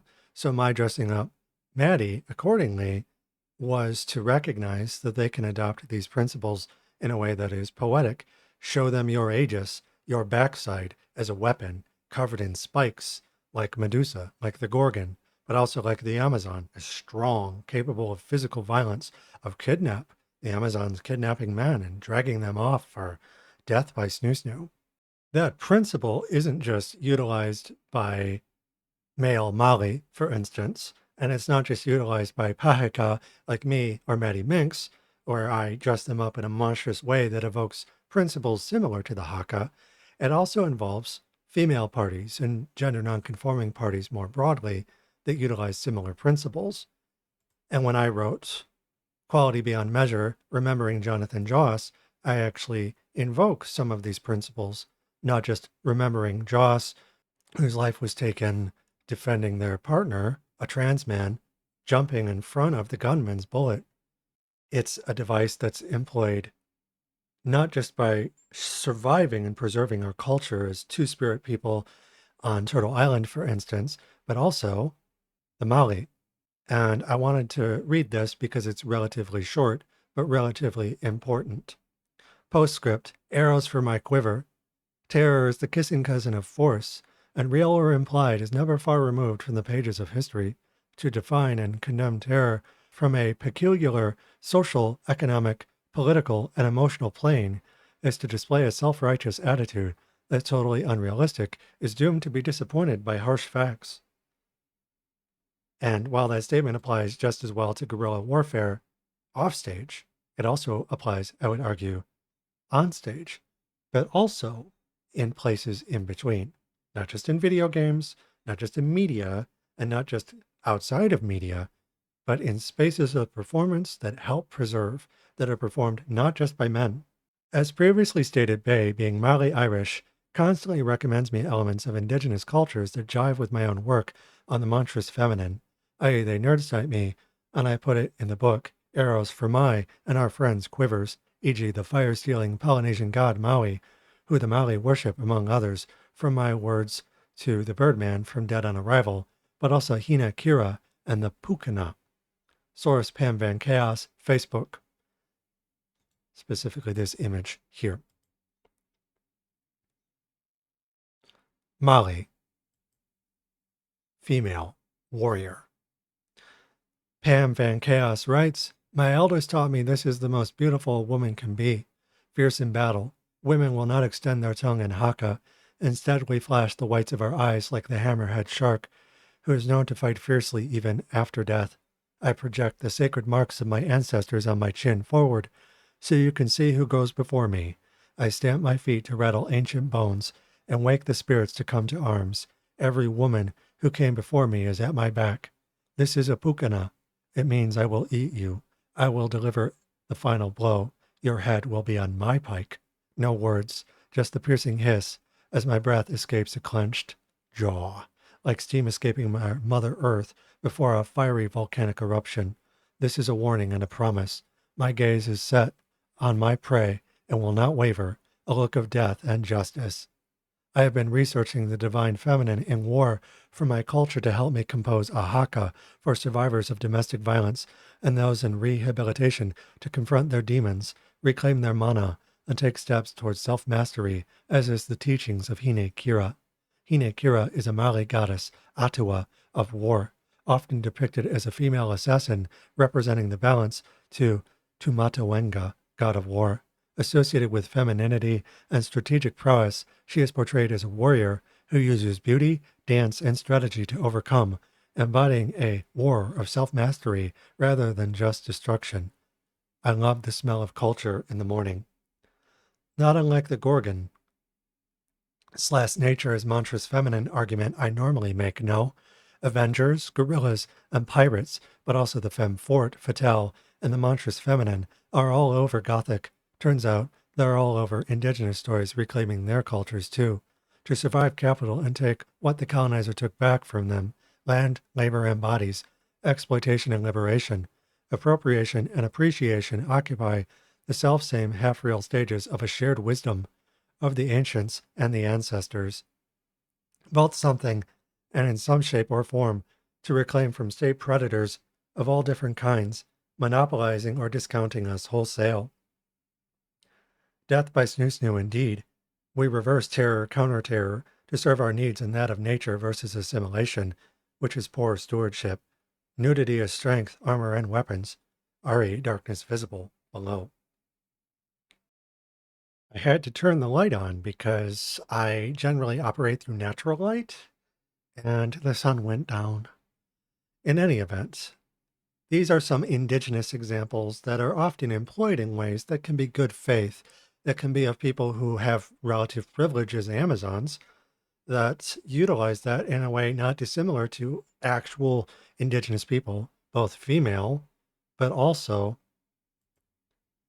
of different cultures that include our bodies as weapons that can be utilized by paheka, but also the natives, the indigenous people of Aotearoa, where they are able to talk about these things in ways not dissimilar to their female counterparts, but also their paheka female counterparts. And this kind of thing is meant to be fearsome in ways that confuse and overwhelm our enemies. Part of the confusion with white straight guys is giving them weird boners where they see something, they let their guard down because they feel kind of horny, right? And then you shoot them in the head. So that kind of thing, the uncanny and the flashing of the whites of one's eyes, that's one method, the classic beheaded Gorgon kind of look on Athena's Aegis. But it can also be, ooh, sexy. And just seeing a woman doing something like this would be enough to turn a lot of paheka on, for instance, or a lot of locals even, perhaps. And the reality is that these kinds of things can be played out by performers from all walks, not just male, not just female, and not just imaginary forms that come from real places. The Amazonian myth into the cyberpunk of the 20th century originally came from a real place, the imaginations of Athenian men who didn't want their second-class citizen wives to rebel. But then Marston came along, and from Marston's Wonder Woman, you had the Amazons, the chainmail bikini Amazons, like Red Sonja, 1972, comic books into the 1980s, Ellen Ripley, Samus Aran, so on and so forth. This kind of artwork that I make, and I make alongside people that I work with, here, Maddie Minx, for example, I'm also evoking a shared commonality among other people who have relative disadvantage compared to us. But some of them might not be gender nonconforming. So we have different ratios of privilege and oppression. There are some Indigenous people who are just straight for all intents and purposes. Some of them are two-spirit. But these kinds of concepts play out pre-capitalist language in pursuit of post-scarcity through the Gothic mode. And one last example, I promise, before we get going, and that is this. I mentioned that my partner, Bay, is Irish Maori, Irish Scottish Maori, and a bit of history about the Irish. A lot of people recognize that they make whiskey, for instance. That requires wood, that requires whiskey barrels. But before that, they made mead, and mead requires honey, requires bees, requires beekeepers. And with beekeepers, you had beekeeping masks and you had bagpipes. And it has an indigenous asymmetrical warfare type component where bagpipes were outlawed by the English for their terrifying usage in battle. They would carry across the moors and they would sound like the descending of bees upon the enemy while they stood in the mist. The fog of war, literally, where monsters lurk inside places that you cannot penetrate with your eyes. And then imagine someone approaching wearing a mask like that, playing bagpipes. That would be enough to scare anyone senseless, let alone approaching you with a sword drawn, or a sling, or an arrow, some kind of missile weapon that fires from the shadows. So this kind of approach applies just as well to the haka as a dance that often includes music, a display of war and peace as this liminal sort of proposition. Are you here for peace or for war? But better safe than sorry. Let's just let you know that we mean business.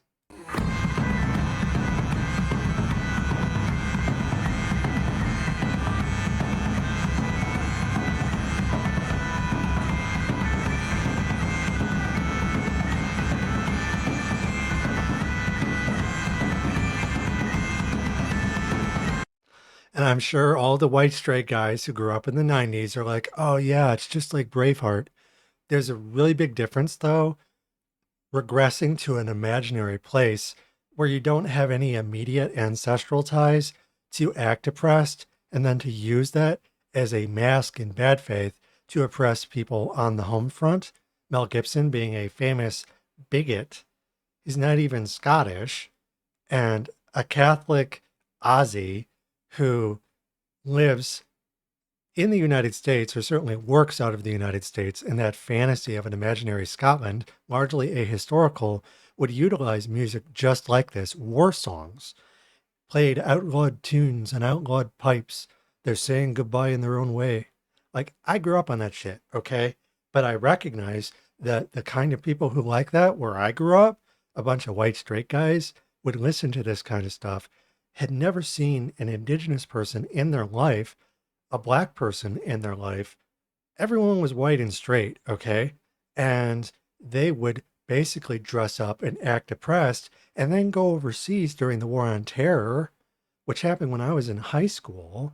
And when that happened, I remember people evoking films like Ridley Scott's Gladiator, but also Mel Gibson's Braveheart, that would take this kind of aesthetic.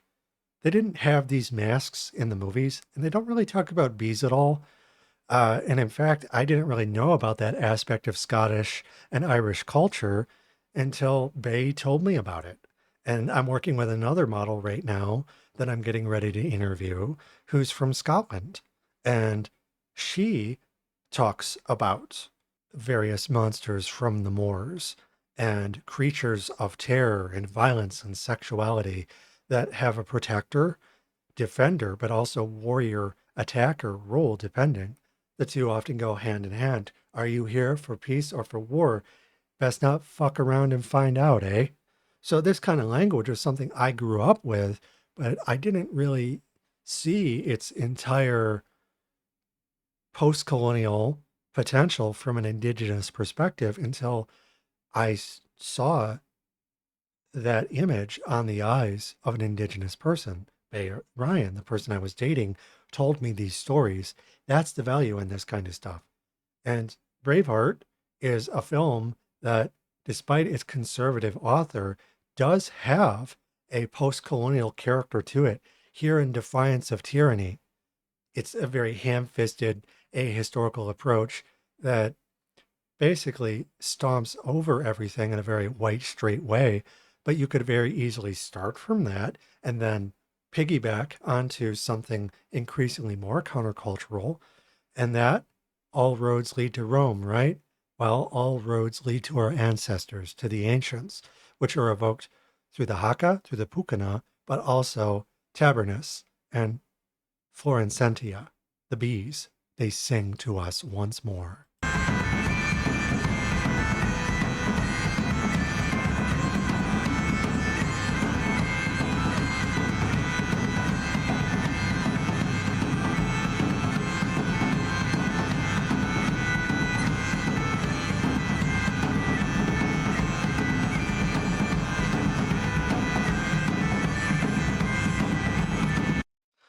And we don't have to listen to the whole thing to get the point across. As Blake said in Legend by Ridley Scott, I get the point, Lord. But in all seriousness, this kind of thing is both a disguise and it's an announcement. It's both loud and hidden. It hides their faces, but makes their will known in ways that, for those who know, recognize what kind of song it is. Is it a song of war? Is it a song of peace? Is it an alarm bell? And those who don't know will feel nothing but terror. They will feel like they're trespassing on land that doesn't belong to them. Someone is already there.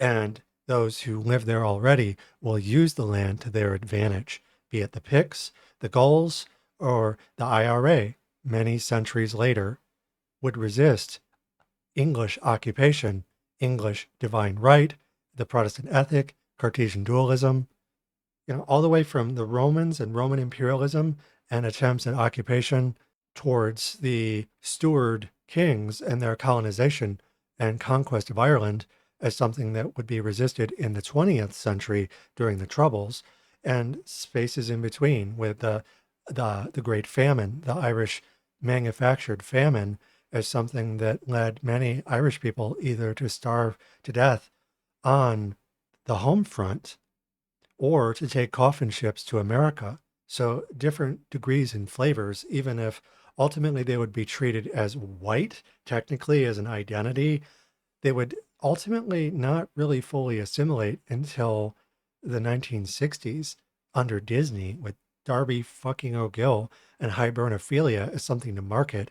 But even then, after the end of the Troubles, which didn't happen until later, the bombings and the Troubles would continue, and disarmament wouldn't happen until the aughts or even the 2010s, if memory serves. You don't kill home rule with kindness.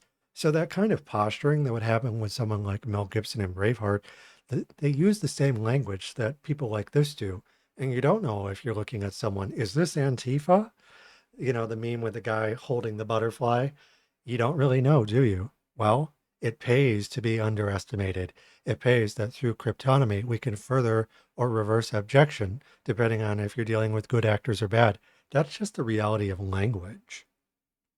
All right.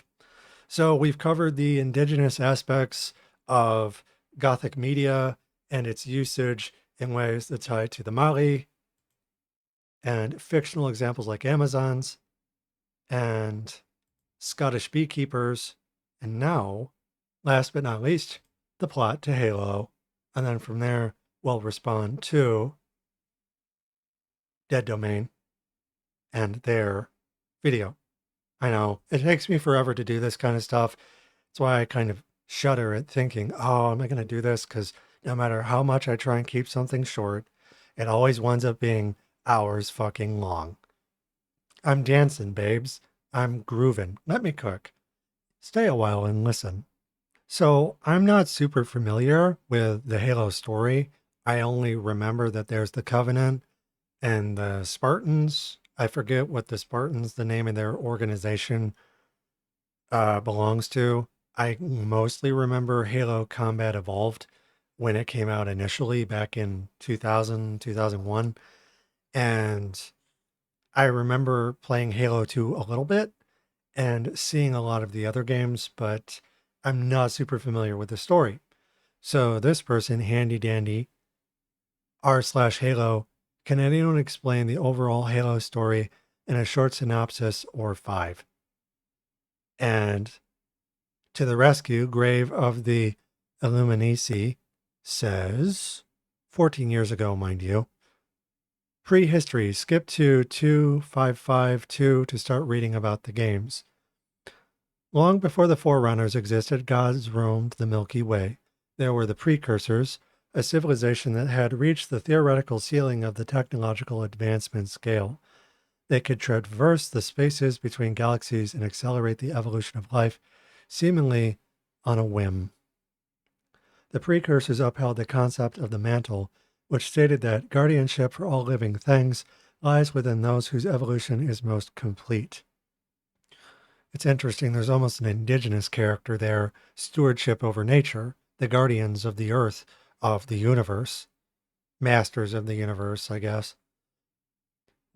And that can have an indigenous character or a fascist character like Highlander. The princes of the universe, we've come to be the rulers of you all. So again, are they actually defending the universe, or are they just exploiting it through a false flag? That kind of thing. Though others would uphold this belief after they were gone, the precursors took it further than anyone else before or since. They believed that the entire universe was living, but in a way that was beyond the comprehension of biological organisms. The precursors felt that the mantle extended to the entire universe, including energy and matter. This was the conceit behind neutral physics, upon which all their technology was based. The precursors created all the other races in our galaxy. Each race they created, they tested to see if it was worthy of carrying the mantle. If it was not, the precursors would eliminate their creation and try again. So basically the engineers from Prometheus. One such attempt occurred on the planet Gebulb, where the race that would come to be known as the Forerunners was born, but the Forerunners failed their test. Slated for oblivion, the Forerunners learned of their creator's plans for them and rose up against their makers. They seized the mantle for themselves, and the surviving precursors fled from the Milky Way. Passing into myth, how the Forerunners managed to win a war against gods is unknown. But you see, they were false gods. Prometheus, right? Fire of the gods. And the ring opera from Wagner, Alien Covenant, they weren't actually gods. And that would be sort of the Promethean argument. It's just false gods all the way down. Ozymandias all the way down.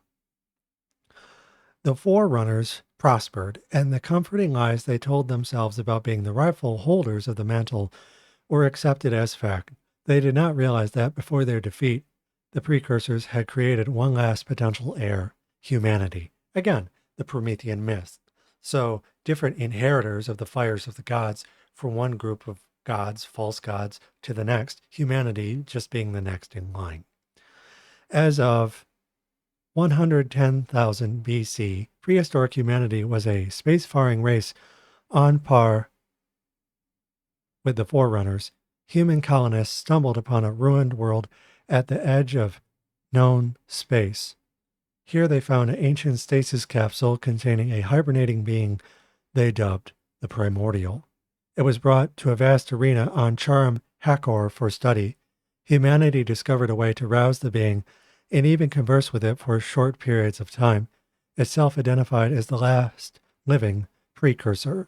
Although its responses were mostly confused and unintelligible, we came to regard the thing as an oracle of sorts, coming to it for guidance and a greater understanding of existence. We encountered the flood parasite before the Forerunners. It ravaged our empire and spread out across our worlds, infectiously taking hold of everything in its path, which, per Prometheus, per Alien, Frankenstein, this alien rogue technology that can have different poetic implications, the technological singularity, communism, fascism, it doesn't have a strict meaning. The Black Goo from Prometheus by Ridley Scott, for example, is literally just that.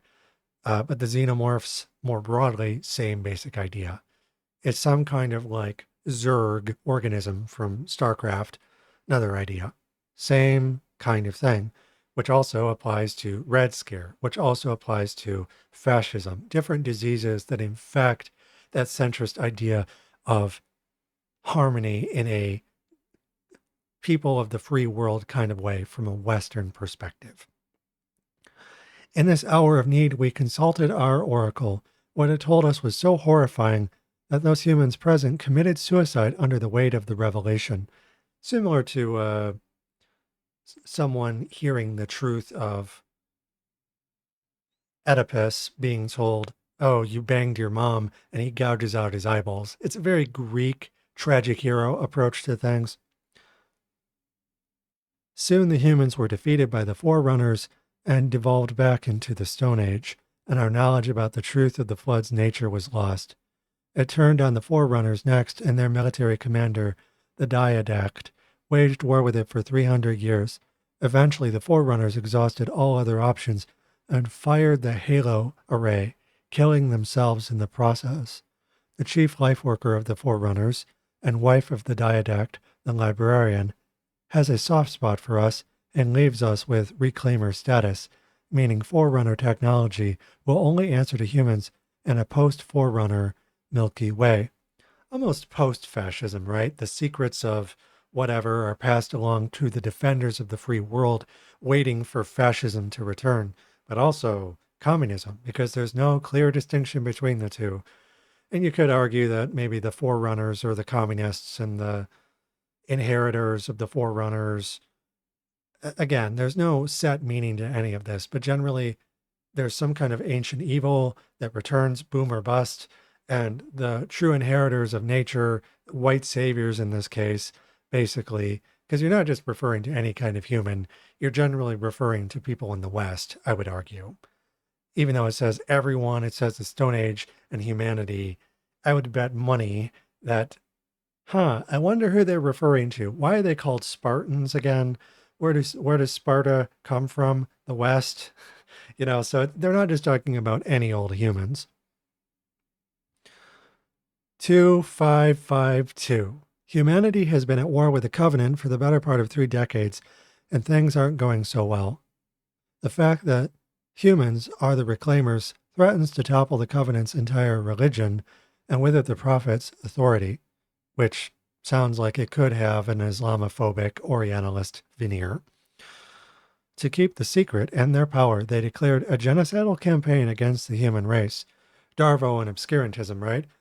The human race, the defenders of the free planet, Western liberalism, they're not doing genocide. Our enemies are doing the genocide. That's straight out of Starship Troopers. Although the UNSC is effective in ground battles, our ships are far weaker, and we tend to lose naval engagements. Most planets wind up being bombarded with plasma by the Covenant until they are no longer habitable in a process called glassing. Again, Darvo and obscurantism. We don't bomb other people into the Stone Age. You bomb other people into the Stone Age. Reach is humanity's fortress world and the last line of defense before Earth. It is here that the UNSC, basically the United Nations in outer space, similar to Star Trek, similar to whatever the heck was in Mass Effect. There's different ideas. The Galactic Federation in Metroid. It's like the free planets. There's always a Western character to that. Always. From Star Trek to Mass Effect to Metroid and any other place. Gathers most of the remaining Spartan super soldiers on board the Pillar of Autumn for a last-ditch effort called Operation Red Flag. It doesn't really get a lot more on the nose than that. Red Flag, False Flag, Red Scare, like Spartans defending Sparta, Space Sparta from, it's the Alamo and that kind of thing. And again, these are broad strokes, but what do you expect? It's space opera. The idea is to capture one of the Covenant's high prophets to force a truce. Spartan John 117 is paired with the El Cortana. If Red Flag fails, humanity is likely to lose the war. So it's not just a casus belli, but it's a last ditch effort. It's the Hail Mary on medias res, just like Star Wars, right? So again, because there's no set definition with this kind of shit, you could very easily say that, oh, the people with their backs against the wall are the Spartans, and the people who are using the Spartans for help in a Western kind of way. The townsfolk are threatened by the railroad. They ask the man with no name for help. Again, these kinds of things are dualistic. They don't have singular interpretations, but generally, haunting it all is the specter of the decay of Western liberalism. And that is something that plays out through the recruitment of these kinds of devices to basically play out Star Wars in ways where instead of having Princess Leia and the Rebel Alliance, you have Spartans during the War on Terror that are doing this. So you have to keep the historical context in mind. But even in 1977, it was still largely a white colonizer perspective, putting themselves in the position of the Viet Cong. And it's pretty consciously dormant, all things considered, but I'd argue even more dormant here. All of that being said, let's continue. What the crew of the Autumn doesn't realize is that Reach is already under attack. In an effort to keep Captain Jacob Keyes from scrubbing Red Flag and jumping into the fight, the Autumn is under complete blackout orders. Keyes has already caught wind of this development, but says nothing to the crew. By the time the fleet of Particular Justice arrives, however, the battle has grown too large to keep secret. The Spartan 2s are deployed to multiple locations. Most sent groundside are killed. The Cole Protocol is a mandate that states databanks on defeated ships must be destroyed to keep the location of Earth safe from the enemy. So again, defense of a home world from an enemy outsider force. Barbarians are at the gate. This is unfortunately fascist propaganda, so anyone hoping to suggest that this is just a totally counterculture, well, there's a fascist element. So oftentimes it's centrist or fascist at best, as I've said.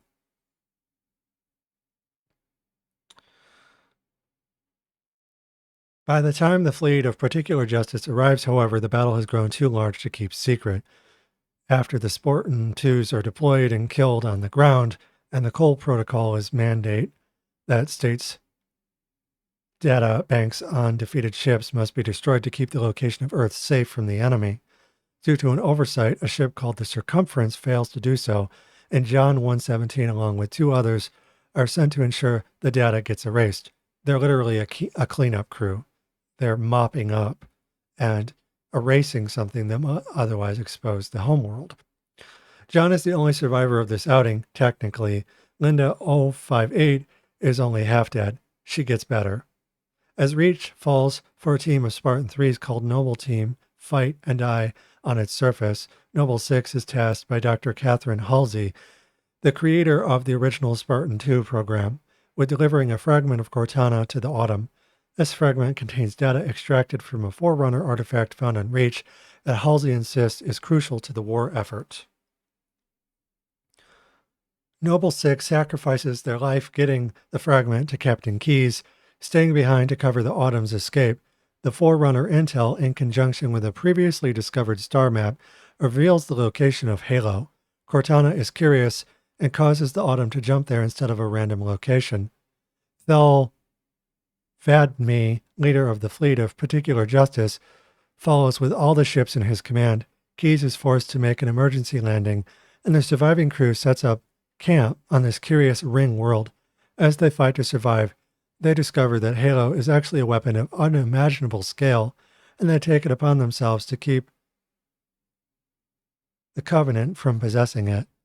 Basically, they're fighting over the Death Star. During this time, the Covenant accidentally releases the Flood parasite from containment. Prometheus, the Black Goo, xenomorphs. John is abducted by a Forerunner AI named 4343 Guilty Spark, who tells him the purpose of Halo is to destroy the Flood.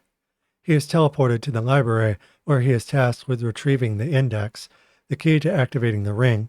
Apparently, Spark cannot do this himself, only a Reclaimer can. But just before he is about to fire the ring, Cortana warns him of Halo's true purpose. It is meant to kill all life on which the Flood feeds, thereby starving it. 343 appears confused that John did not already know this and attempts to take the index for himself. The Master Chief entrusts it to Cortana, and together they decide instead to destroy Halo entirely, but find Captain Keyes already taken by the flood. Though 343 tries to stop them, they are able to overload the Autumn's engines and destroy Installation 04. Chief meets up with the very few UNSC survivors, which include Sergeant Major Avery Johnson, and together they find their way home. Along the way, they destroy a Covey space station and deal a major setback to the Prophet of Truth. Again, so here they blow up this big space station. That's no moon, it's a space station. And they deal a major setback to the Prophet of Truth. And you could argue that that could very well just as easily be fascist coding through the Star Wars thing. The problem is that it occupies the same backdrop, the same palimpsest, the same real world, half real veneer that Americans themselves playing the victim against American imperialism after the Vietnam War are kind of pointing the finger at other people when Halo was made. So even though there's a symbolism there that plays off the idea of the rebel argument punching up against an enemy, the War on Terror was basically already underway by the time Halo came out, certainly by that year. I forget if Combat Evolved came out before or after September 11th.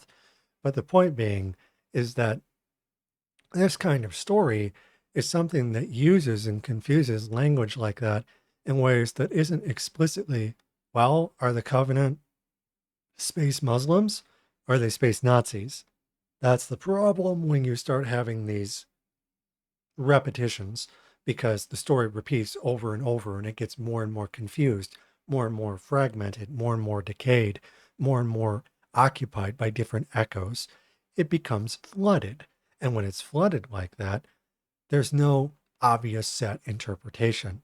Though I would argue that canonically speaking, even if the Covenant were space Nazis, that's basically Indiana Jones at best, or Star Wars at best, which unto itself has Zionist implications, has Orientalist implications, and all kinds of other things.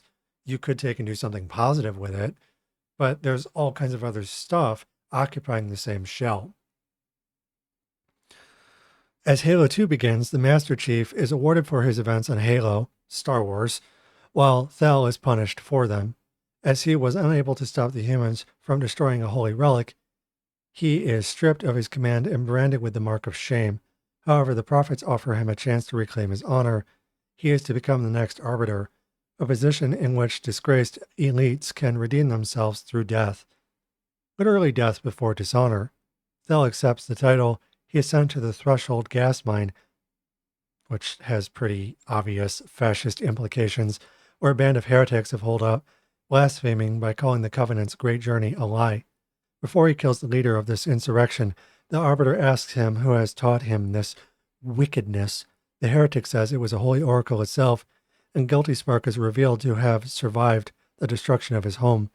The Arbiter executes the heretic and brings the oracle to the prophets. Meanwhile, Earth is under attack.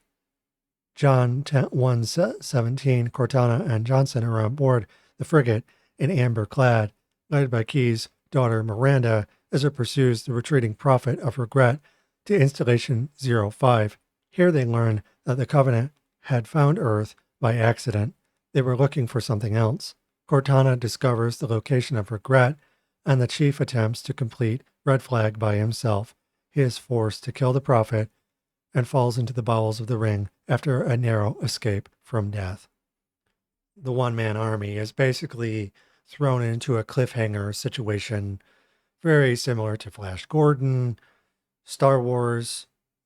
Luke in Empire Strikes Back is basically facing certain death, and we don't know what's going to happen next.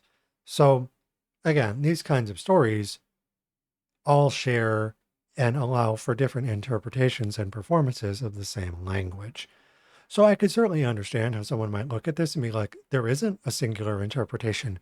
Because even looking at this, I'm like, yeah, the Covenant could be space Nazis, like Star Wars, which is problematic because it's basically white people, first and foremost, taking up the mantle of oppressed by saying we're oppressed by Nazis.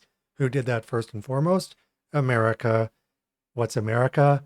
A police state, a settler colonial genocidal police state playing the victim. But they're doing it in a liberal way. And that's the problem with Star Wars, is it's not nearly indigenous or countercultural enough. It's not nearly communist enough.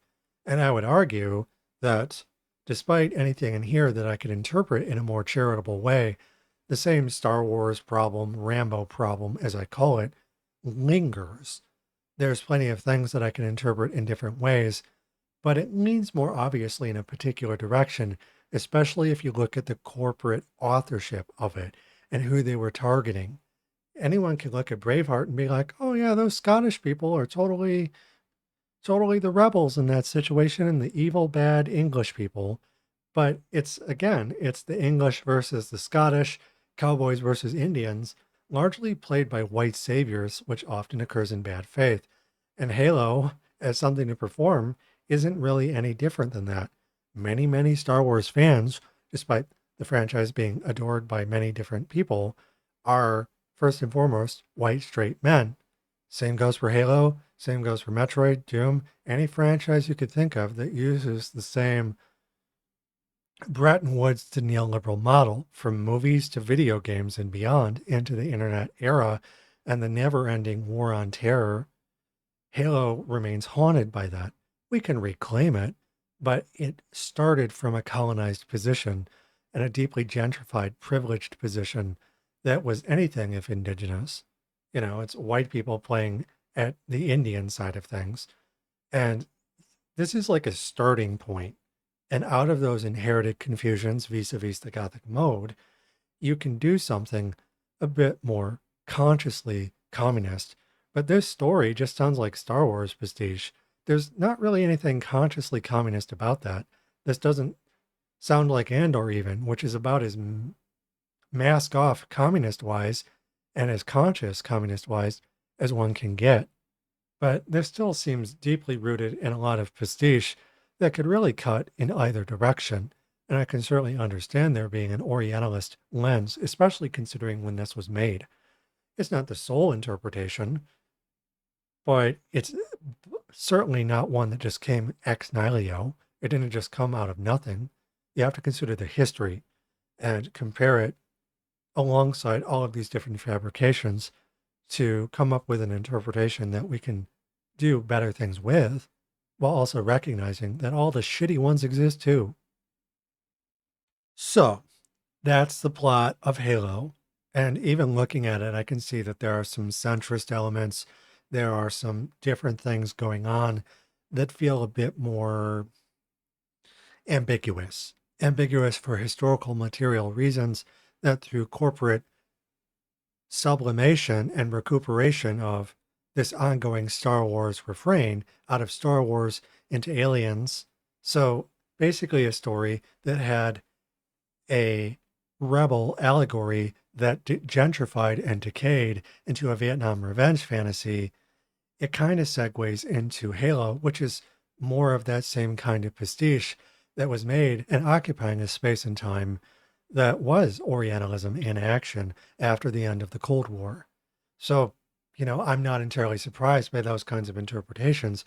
We can decolonize them and use these same devices the same way that indigenous populations do, as I've discussed.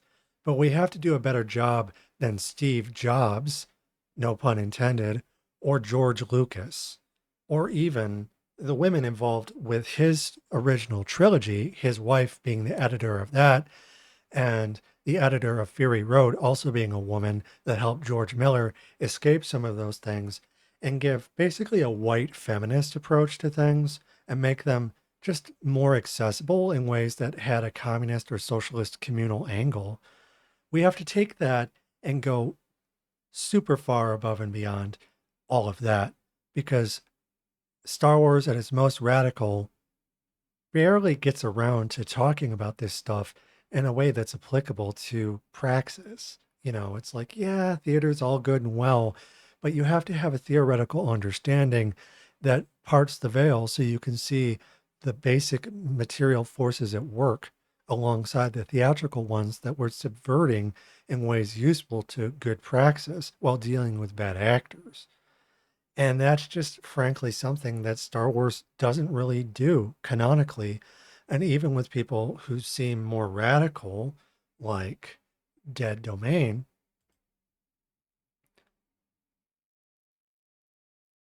are they though? Are they the super commie? I don't know. Which is why part two is going to watch what they say and talk about it in a way where we don't just analyze Halo, because we've already basically done that according to the plot, as given to me in sort of a Cliff Notes version. And there are also examples here. Halo 2 is literally a story about deconverting from your oppressive religion and showing how superstition can be used to justify literal genocide. Halo 3 ODST has a huge subplot about how corrupt the government and the police are. So yeah, absolutely. There are definitely bits and pieces and stories about breaking away from the state. And Spartans, when they're raised to basically from birth, and the Agogi to hunt down slaves and destroy them historically, how might America compare to that in ways where the stories in Halo 1, 2, 3, etc. can subvert that? And I'm really curious to see what Dead Domain says. As far as I understand it, they're relatively progressive leaning, similar to Jesse Gender. I haven't heard them talk about Palestine, for instance, but I have heard them talk about trans rights, and they seem relatively progressive. They weren't as critical as I was of Tim Waltz, who was telling ICE how to feed on people in Minneapolis in the dark like a fucking vampire, as opposed to doing it in broad daylight. Or I do seem to recall Dead Domain perhaps not being quite as hard and old on the fucking governor. And it's like, no, fuck that. Like, this is happening where I live, and it's affecting white people, black people. There's a large indigenous people that lives in Minneapolis. I used to live there until I left. And I didn't leave because of all of that. It had to do with other things. I went back home to help take care of my aging grandparents, but I remember all of that shit going down, and Dead Domain was there, meeting them where they're at, even if they're not as radical as me. I'd like to think that they understand that Halo isn't just about the West blowing up space Muslims and how militarism is fucking rad, even though that statement's not wrong. That is one interpretation of Halo. And if there are any subversive interpretations of Halo, you're subverting exactly that. And religion isn't something that's monopolized by the blowback of anything that's happening in the Middle East now, thanks to CIA interference after World War II and the creation of the Jewish ethno-state and Judeo-Christian values, so it's like there's a lot of different things going on that we can critique in terms of geopolitics, but there is no singular interpretation of Halo because it, like everything, exists in duality. So now, what we're going to do next is we're going to go over and watch Dead Domain's video.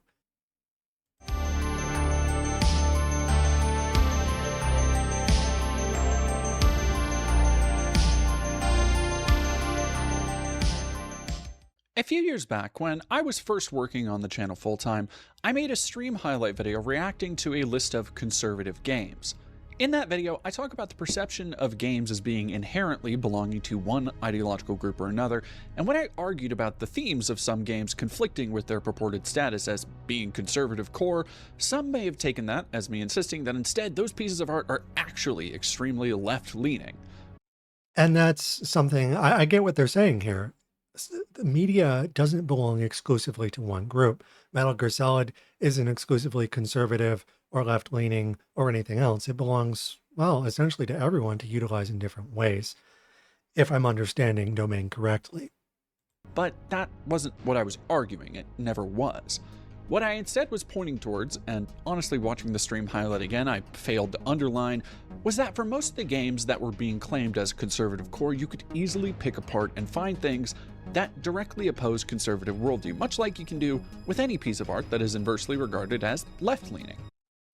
Yeah, allegory is something that often has internal tensions that don't necessarily announce themselves immediately. You have an outward veneer that expresses itself in a particular way. Starship Troopers by Paul Verhoeven compared to the original book by Heinlein. And there are inner tensions at work that are at conflict with the outward message. Are you ready to do your part? And underneath all that, it's basically fascist camp. It's making fun of fascism. And it's largely imperfect, as no piece of media is perfect. But yeah, I totally get what Dead Domain is saying. They're not wrong. As much as people love to argue over people misunderstanding a piece of media, and there are plenty of popular examples like Breaking Bad, Fight Club, or even recently The Boys, at some point it should be acknowledged that a ton of art is just ideologically incoherent, or at least fractured. And that incoherency, I would argue, stems not just from modernity and the fact that we grew up in a world that doesn't really teach us how to be communists in any obvious way. You're working among the midden and pulling things out of the pile to do with as thou wilt. And incoherency, though, tied to liberalism, is deliberately incoherent. There is no worldview except to defend the status quo. And that's what I meant by centrism when I started this video, is that the incoherency of the liberal is they will say anything they can to maintain the status quo, which occasionally will throw the fascist under the bus, but ultimately lock arms with them to fight communism. And communism isn't perfect either, because its execution historically leads to various incoherencies. Within Marxist-Leninism, you had the initial approach to Lenin and Marx that was very progressive and became increasingly fascist, exclusionary, austere towards gay people and women, and the rights of those groups were rescinded quite quickly, a similar degree of ideological incoherency that under Stalin only poisoned the well and led to all kinds of different problems that I'm still fighting today through the work that I do as a trans anarcho-communist that sees the value in socialism, but recognizes under Western Marxism and Marxist-Leninism under the Soviets and the Chinese are incoherent in ways not entirely dissimilar to Western liberalism. These things are not perfect. They are born imperfect and they die imperfect, and they are inherited in very confusing ways that survive in media as transferring those confusions to the next generation. You try to force it to be representative of a specific ideology or worldview. And a recent minor argument on everyone's favorite Hell site brought me back to this conversation. With the recent Halo Campaign Evolved showcase at Xbox's seasonal summer presentation and the game's impending release, understandably, Halo has been on people's minds a bit again. Now, because this argument happened with a small account, I'm not going to feature this one's username, but it all springs from this post, alleging that nope, Halo is about the West blowing up space Muslims and how militarism is fucking rad. And that is a quote.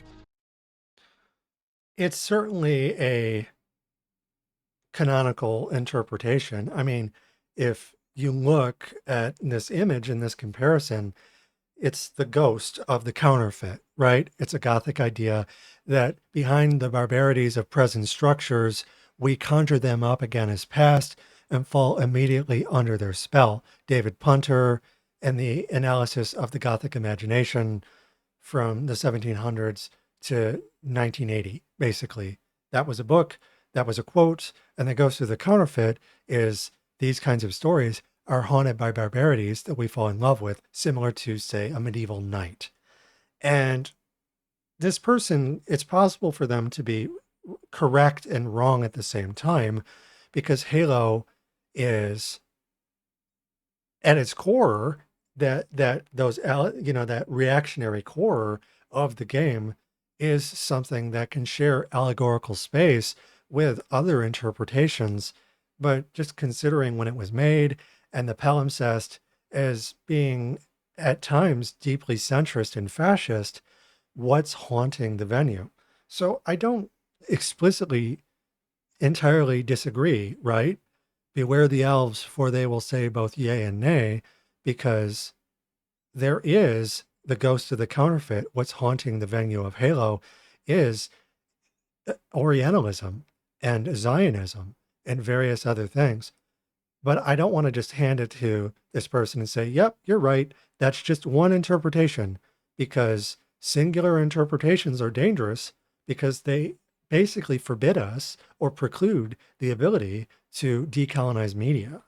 So I get where Dead Domain is coming from when being like, I hazard to guess they're going to say there's a bit more to it than just that, even though that's a large part of it, sure, but it doesn't make the right, the conservatives in America, just correct, because then you're turning Halo into dogma. From here, this was shared by Cassie Pritchard, who quoted and added, quote, "Unfortunately for millennial leftists who grew up with Halo, it's one of the few media properties that the right correctly reads as reactionary and belonging to them politically. It is, regrettably, kind of about this. It's chud slop." Okay, sorry. So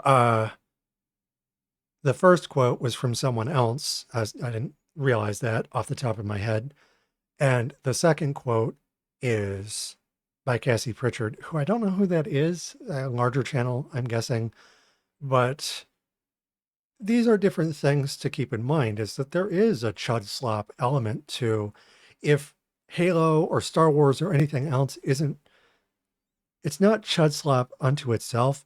It's something that very easily can become colonized because it's already has one foot in both worlds at best. Star Wars, same idea. There's so many reactionary fans that defend Star Wars because there is a conservative element. Literally has space Nazis in it. And at best, it's a bunch of white Indians who are basically taking voices away from the people who got actually bombed, the Vietnamese. So, I get where Cassie's coming from as well, but let's see what Dead Domain says. Always has been, end quote. I promise this isn't going to be me just regurgitating a Twitter fight, by the way, but I want to fairly represent the arguments made and the back and forth that sprung from this interaction. So, as a longtime Halo fan who in previous phases of my life adored the games and lore, I said, "Pshaw, like whatevs," and quoted Cassie, responding here, and much like I did in that stream highlight, I noted several key elements of Halo's lore that directly are at odds with it being some kind of wholly reactionary piece of media. I would counter, before I even read this, to say that Capital has various contradictions within itself that regards it to cede territory and offer up some sense of controlled opposition at the very least, so that Capital can continue operating.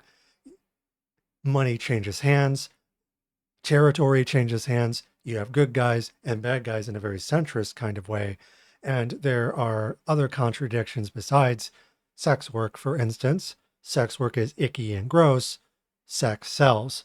That's a contradiction. Guns harm people, guns sell. So there are all kinds of different contradictions at work. And there is the recognition that the people who are supposed to protect us don't always protect us. It's good cop, bad cop, that kind of argument. Say nothing of the genocidal nature of the United States. So those kinds of contradictions are just baked into Capital more broadly, which unto itself is dead labor feeding on living labor. And you can't really get away from those, regardless if you're dealing with a completely fictional story or something that a fictional story is based off of. Regardless if it's real, half real, or just made from whole cloth, those contradictions will always be present. Just like the ghost of the counterfeit, you also have specters of Marx. In any event, Dead Domain says, the UNSC is a global organization representing the unification of humanity versus an existential threat. The covenant with the prophets aren't an allegory for Muslims, but the dangers of blind theocracy. Shooting guns doesn't make Halo chud-coded. Jesus fucking Christ. And it is worth noting that blind theocracy isn't something that just applies to Muslims, Darvo and obscurantism, right? You're the blind theocrats, wherein Christofascism is alive and well in the United States, and point in fact, from the founding fathers onwards, the architects of manifest destiny led to that blindness and a lack of class consciousness, solidarity, cultural consciousness, racial consciousness, all of these different aspects including religion, were used in ways that would make workers blind. And if you assign just Muslim to the prophets, you are, point in fact, not just describing the historical material reality of it, but continuing it. And if you want to change the theatrical device and have it signify something else, while at the same time recognizing the ghost of the counterfeit, you can do that. You don't just have to say, they're space Muslims. You could say, they're Nazis. And the dangers of blind theocracy, Dead Domain is 100% fucking right about that. Yeah, fucking oath. Christofascism is the enemy outside, is actually the enemy within. And just because fascists steal that language, Darvo and obscurantism, doesn't mean they monopolize it. And the enemy outside is actually, the call is coming from inside the house. The classic Gothic plot. And Radcliffe, the Black Veil, behind the Black Veil, the pirates are pretending to be ghosts. Wouldn't you know it? It's Old Man Willoughby, and he would have got away with it if it wasn't for you meddling kids. So yeah, Dead Domain is not wrong. Blind theocracy, Gothic novels, anti-Catholic dogma, and there's room to critique the Protestant ethic, obviously, but that's a perfectly valid interpretation, and one that takes away some of a continued reactionary foil that's normally aimed at Muslims. Because you have to keep in mind, you're not just covering up history, or you can describe history and recognize, well, that's one interpretation, but it's also a continued sphere. And if you want to defang the propaganda and use it in a way that doesn't just demonize Muslims, blind theocracy, through Christofascism, through fascism more broadly, which often is blindly theocratic or tied to the state in fragmented ways, that uses us versus them language to prey on its own population and enemies of the state, you can do that. And furthermore, you can use it to critique liberalism and its own internalized tensions and contradictions, its inconsistencies. The reason I wanted to push back on this argument wasn't just because I have a deep love of this fictional universe, but because I think the idea of ceding any media to any ideology in its entirety, writing off any kind of art as belonging to a specific worldview, is just a terrible way to approach art, especially when you're talking about a decade-spanning franchise that's had dozens of writers, thousands of other artists, designers, filmmakers, and other creatives crafting it, all with their unique and different influences. Even more so in this cultural moment where so many people are constantly attempting to claim art the second it's announced, claiming victory or open internet conflict over a game if it has, like, a black lady or something in it. It's a little more than short-sighted to be like, yeah, the Nazis can just own this franchise. Yes, and then use it for reactionary purposes. If you say, oh, this is just space Muslims, and then what do you think a reactionary is going to do with that? They're going to be like, yeah, and then they're going to keep doing Orientalism, and if you want to acknowledge the ghost of the counterfeit and talk about how the blood of dead brown people is basically soaked into the armor of Spartans of a neoliberal sort, that's a totally valid thing. But you don't just have to limit it to that. You can take it and decolonize it in ways that yield something else, and take the aegis, Athena's mirror, right? You're not just hiding or showing this or that in ways that speak to the bourgeoisie, but turning it against them and showcasing the rod at home, fascist or liberal, two sides of the same coin. And you can use the language of monsters to basically expose these different conspiracies that normally hidden beneath the surface. It only takes a different way of thinking about the same ink blots to draw a more productive interpretation that doesn't keep demonizing brown people, while at the same time recognizing that, yes, brown people are harmed in this manner, but it's not all that it can be used for. Like, no? Just talking about the idea specifically of ceding anything to the right wing in America, which has been defined as an uncreative and regressive orthodoxy, hell-bent on making everyone miserable. A wide variety of people have made and enjoyed this mass media franchise. It doesn't belong to anyone. It belongs instead to a kind of cultural memory that is shared by everyone. And not only that, if you think about Gamergate, right? and Gamergate, which tends to reduce things to a sense of apoliticality.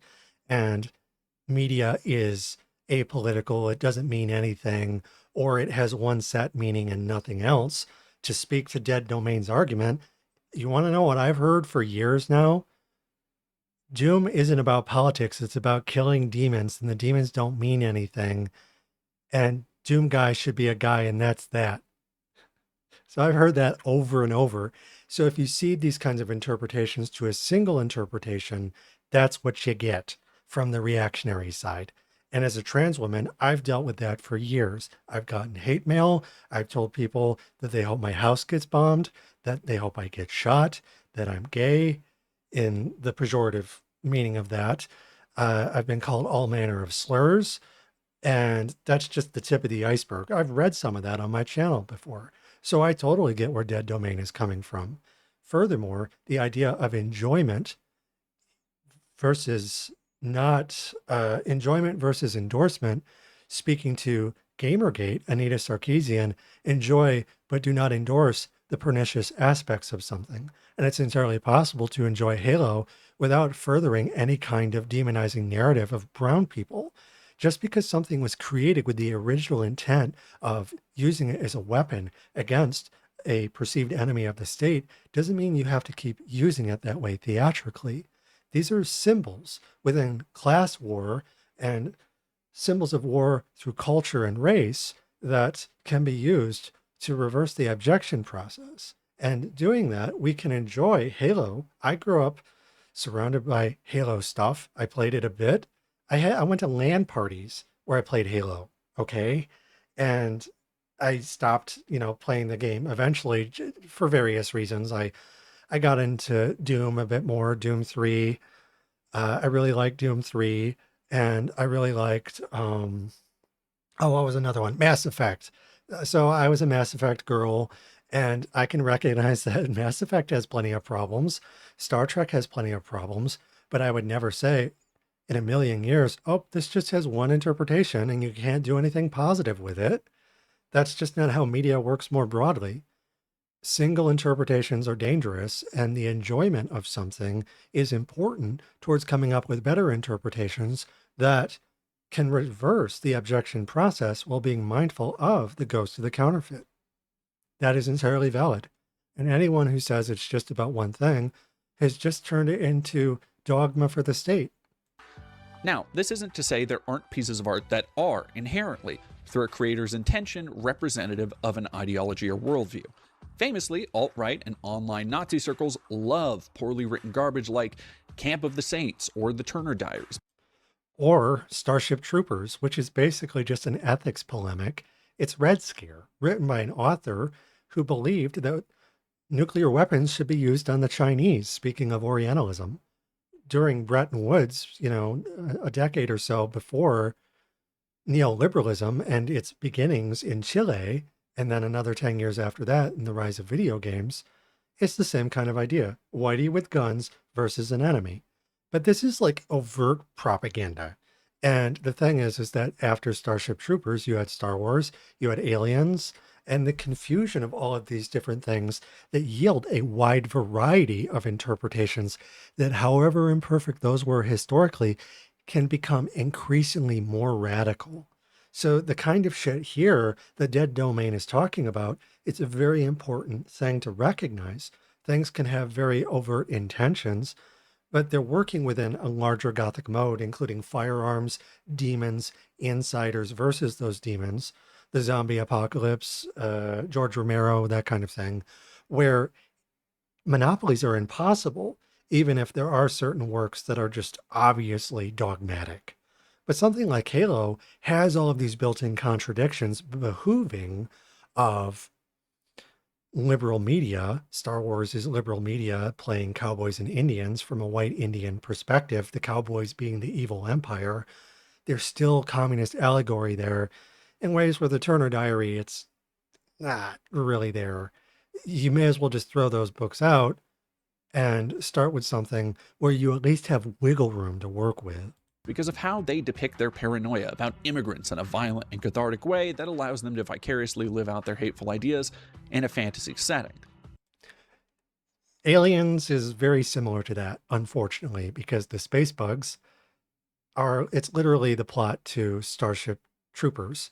All the actors had to read Starship Troopers, and it's a Vietnam revenge fantasy. The thing about Halo is that it took place after that in ways that are speaking about things through the Promethean quest, that while the war on terror was happening, while Orientalism was in full swing after the end of the Cold War, there was also a Promethean critique, which is, I argue, per the modern Prometheus, is proto-communist. It is Marx before Marx, baby, through a science fiction lens. So there's a regression to a space of play that isn't dogmatic and that isn't explicitly like Aliens, where you're starting from a position that you can subvert, but it doesn't yield specific singular interpretations the way that the Turner Diaries might. That was the intent of these works. That's how they're seen, and through their incredible lack of any depth or nuance, there's very little to them aside from that. Exactly. Whereas with Halo, the intent for them was something that was more ambiguous, similar to Frankenstein, where ambiguity, a more frustrating aspect about Shelley's novel, despite the fact that you have a very loquacious demon, is that there is this framing.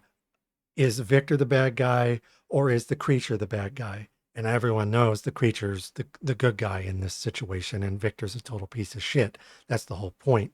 Whereas I feel like the ambiguity and the inherited confusions of Halo are partly just the historical material result of something being made in the new millennium during all of this stuff. And yet it was able to take it and not just treat it as strictly dogmatic, partly to widen their audience base, but it also gives us the ability to find allegory that isn't just fascist, that isn't just Islamophobic, because those interpretations exist, and we can draw those up alongside the recognition that, yeah, a conservative person or even the liberal Western military industrial complex could take and use those same things against Muslim people. Two things can be true at the same time. And we can enjoy this, point all of that out, and still find Marxist allegory within this, just like with Star Wars, and still yield voices that are more and more indigenous. Listen to Black people, listen to trans people, listen to Black trans people, listen to Indigenous Two-Spirit people. I'm sure some of them play Halo 2 and enjoy it, and would never in a million years say, oh, it just means this one thing, because then they would lose their ability to wage asymmetrical warfare through these kinds of subversive interpretations. Amazons, for instance, you have a subjugated canonical form of an Amazon, but then you have a subversive form that is much more campy, is much more communist. If I can do that with Amazons, you bet your ass that you can do it with Spartans in Halo. Because Spartans, just like the Terminator in the Terminator series, can be reprogrammed. They're tools of war, first and foremost, just like Amazons, and just like anything else. I'm not saying, by the way, that Halo has a massive amount of depth or nuance. There's a little bit, but I'm mostly getting at the idea that while intention isn't the be-all, end-all of artistic interpretation, it's important context that you should take into account. Yeah, absolutely. Like recognizing that Steve Jobs played a important role, at least early on, with the development of Halo, and that it was released on Xbox, which is owned by Bill Gates. Like, you can take all of that in mind while also recognizing the war on terror and all of that context. Like, the intent of those billionaires would have been informed by the larger geopolitical realities. Who are they selling their game to? They're not selling it to Indigenous people. They're not selling it to gay people. Not primarily.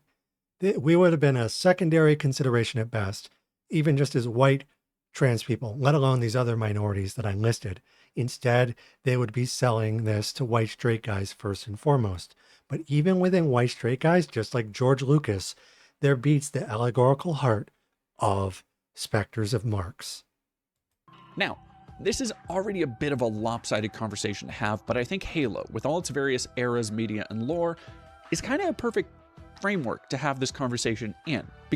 Yeah, similar to Star Wars, right? It's ambiguous. Because up front, I want to say I absolutely do understand why, at first blush, someone would find it reactionary media. I argued it out with another person here who was alleging that because of things like suicide grunts and desert environments, Halo was specifically made as war on terror propaganda. It's certainly, that's something they can lean into, even if the state wasn't able to dictate that entirely. They could very easily look at it in the same way that someone might have watched the Tatooine in A New Hope and thought to themselves, I'm getting some Middle Eastern vibes from that. Though at that point it would have been the Soviets versus Afghanistan, for instance. But Zionism was also well underway at this point. So it's the same kind of idea. But there's also Frank Herbert, a right-wing libertarian who wrote Doom in ways that would critique Western foreign policy that, however imperfect he did it, does have a certain critical element of the state, even if he was relatively blind to the more liberatory elements of it. Herbert being famously Islamophobic, but also transphobic. His son was gay and eventually died of AIDS, if memory serves. And Herbert basically fell out of contact with him and refused to talk to him. So there's all kinds of different things going on, and this type of critique is often messy. It's not cut and dry ever. You're going to have these kinds of conversations all the time. Seemingly alleging that Halo was some kind of concentrated effort to make kids okay with killing Muslims after 9/11. And I don't want to be too mean to this person because I do understand why they think this. Well, and it stands to reason that these kinds of interpretations can be wrong and right at the same time, because some people will look at those, conservative reactionary people will look at that and draw precisely that conclusion. And at the same time, you can point out yourself, Dead Domain. Are you saying the Ark is meant to represent Muslims? Somehow, famously, the Ark is tied to Christianity and Judaism. Exactly. And the fire of the gods, the bolt of Zeus or something comparable, the power of the gods to create but also destroy life. And I would argue names and scenes being cut and not being in the final product aren't exactly compelling evidence opposed to what's actually in the games and media. Well, yeah, because if something's cut, maybe it was cut for a reason, like we don't want to include this because it's bigoted, for instance. The Ark wasn't just a desert planet. It has a ton of other biomes, like all of the Halo installations. There's just one level in a desert setting, like there's one in snowy mountains and in lush river forests. So I would argue that all of nature is colonized by the state, of course. So you can find Nazis in Antarctica, or Nazis in the jungle, or Nazis in Michigan.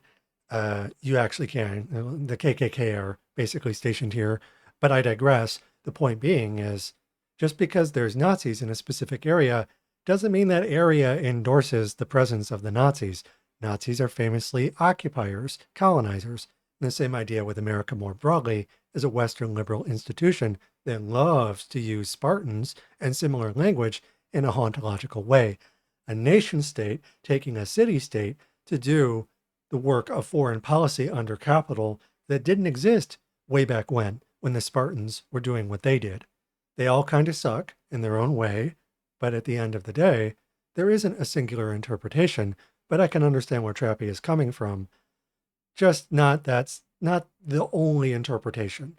If I was an academic, that would be a post-colonial lens. And then Dead Domain is doing something more along basically a critical lens through a theocratic stance of Christianity. So being critical of religion. A good friend of mine, someone that I've stayed in touch with, Dr. Sam Hurst. Well, good friend is maybe pushing it, but definitely someone I went to school alongside. I was in my graduate program. She was in her doctorate, and she helped float a lot of ideas my way while I was in school, after school, to expand my understanding of things in ways where we didn't always see eye to eye. And as far as that goes, they specialized in critiquing the Gothic in a theological way. So Dead Domain's critique, a theological critique, doesn't really fizzle out what Trappy is saying, and Trappy's argument doesn't fizzle out what Dead Domain's saying. It's all about how hard are you trying to push it? How dogmatic do you want to make it? Some shit, it's really obvious. But in the case of Halo, Dead Domain is perfectly correct when saying, they're perfectly correct in saying that, well, there's only one desert level. So if your entire argument rests on the fact that it's the desert and that symbolizes it, I would argue that the argument itself kind of restricts to that level then, because you need that signifier to drive your point home. But the moment you start dealing with a snowy biome or a jungle biome or a more temperate biome, what have you, or a biome, if space is a biome or an anti-biome, I guess, then suddenly the argument kind of falls apart. And Dead Domain is absolutely correct in saying that. We do have games from that same era that absolutely whitewash the real war crimes of American military members. The early 2000s were rife with repugnant and outright racist depictions of violence in the Middle East. Yeah, America's Army, where you had terrorists versus counter-terrorists before Counter-Strike. Even America's Army was a training simulator that was sold as a game. You got that shit on CD for free, and you could play it for free. It was actually a pretty good shooter, but it was very explicitly tied to American foreign policy.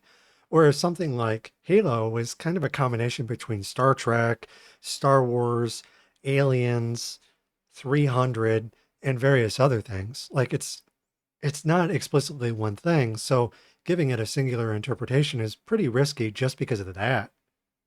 Literally, we had a game where you could fight Osama bin Laden. And this isn't even talking about the downpour of militaristic media in the early 2000s, ranging from games literally made in Yep, America's Army. And I remember playing that for free, and they had servers that you could go on. It was actually, again, a pretty good game. But if you look at it now, it was a training simulator to encourage people to join up. That came out when I was in high school. People would play that and then go and kill people, brown people, overseas. Unfortunately, that's also how Halo worked. But with Halo, there's a divide between it being overtly made for that purpose and it being a piece of popular Gothic media that can be used for other things. Marketed by the US Army to kids to slightly more subtle propaganda like Michael Bay's Transformers. So many depictions of dingy, yellow-tinted Middle Eastern streets filled with tough, burly men fighting the forces of evil. And part of it is, yes, likely intentional propaganda efforts from the State Department working with Hollywood, but the other important piece of context is also how these stories reflected the cultural moment of the early 2000s. Ari, the ghost of the counterfeit, even if they make something that's a total fucking lie, because the Gothic is steeped in lies and fabrication from Horace Walpole's Castle of Otranto all the way to the most recent Halo title, there is something that they are reflecting, whether they mean to or not, no matter how much they're lying through their teeth, and how much money they plan to make yet again from Call of Duty to Halo to any other franchise where it's just one title after the next. They are still reflecting the reality where war was not always a popular thing. Though I will say, with the war on terror, within the status quo, within Hollywood, and within the establishment politics more broadly, everyone voted for the war on terror, except for like one senator. There was a tremendous amount of American bloodlust that also reflected within the American populace. So you don't want to forget that. Just because there were pockets of resistance and people who didn't toe the line, we were not popular. I was not popular for having anti-war opinions. Everyone in my high school, every guy I knew wanted to go and fight. I was like one of a handful of other people that didn't. And we all played the same game. And I kind of felt like, well, maybe Halo is just like that. And then I discovered years later that not everyone interpreted the game the same way, and then used it to tell stories that don't just serve the state. American jingoism. Not excusing it, but you can't examine this time period without acknowledging that the propaganda was pervasive, which led to casual audiences not really noticing these trends emerge and eventually accepting them uncritically. It's a microcosm of how propaganda works over years to build beliefs. Think of how a child raised seeing Transformers fight alongside American soldiers in the Middle East, who then sees military recruiters in his schools and plays Call of Duty with his friends in high school, will likely, with no other influences, see the iconography of United States intervention as passively acceptable or even in a positive light. Yeah, no, people honestly bought American propaganda hook, line, and sinker. And the only reason I didn't is because my grandfather was a Holocaust victim from Holland and told me stories about the Nazi occupation alongside other stories. My great uncle is a Quaker and was anti-war, and various other members of my family on my mother's side were also anti-war. And I studied war. I consumed it. I watched the Terminator films. I studied the weapons that Arnold used in that. And I studied Vietnam. And I played Metroid and Halo to a lesser extent. And those informed my views because I was very precocious and I was consuming media critically at a young age based on the experiences that I had with family members that were not common because many people just didn't have that kind of upbringing. They really didn't. And they honestly thought that the war on terror was a good thing. They still do. And they would definitely interpret Halo as going forth and smiting our foes. Sure, absolutely. From this point in their life forward, it becomes harder for this young person to deconstruct this worldview, and it's easier for them to overlook reports and journalism and allegations that point out the war crimes and massacres being conducted by the US. Yeah, it's Plato's cave. It's capitalist realism. They become induced to a specific mode of thinking that they acclimate to from a young age. Aristotle, give me a boy until he is 7, and I will show you the man. And that kind of thing becomes progressively harder and harder to combat. And the only reason that, again, I was able to challenge that was because of my upbringing. My mom, when I was 6, went overseas to Russia, came back, and told me stories from an academic perspective, mind you, about Russia. And I learned about the czars. I learned about the Russian Federation. And I learned about various other figures from Eastern Europe, such as Vlad Tepes, also known as Vlad III, the Impaler. And these kinds of things I had access to extracurricular from an extracurricular perspective that other people didn't.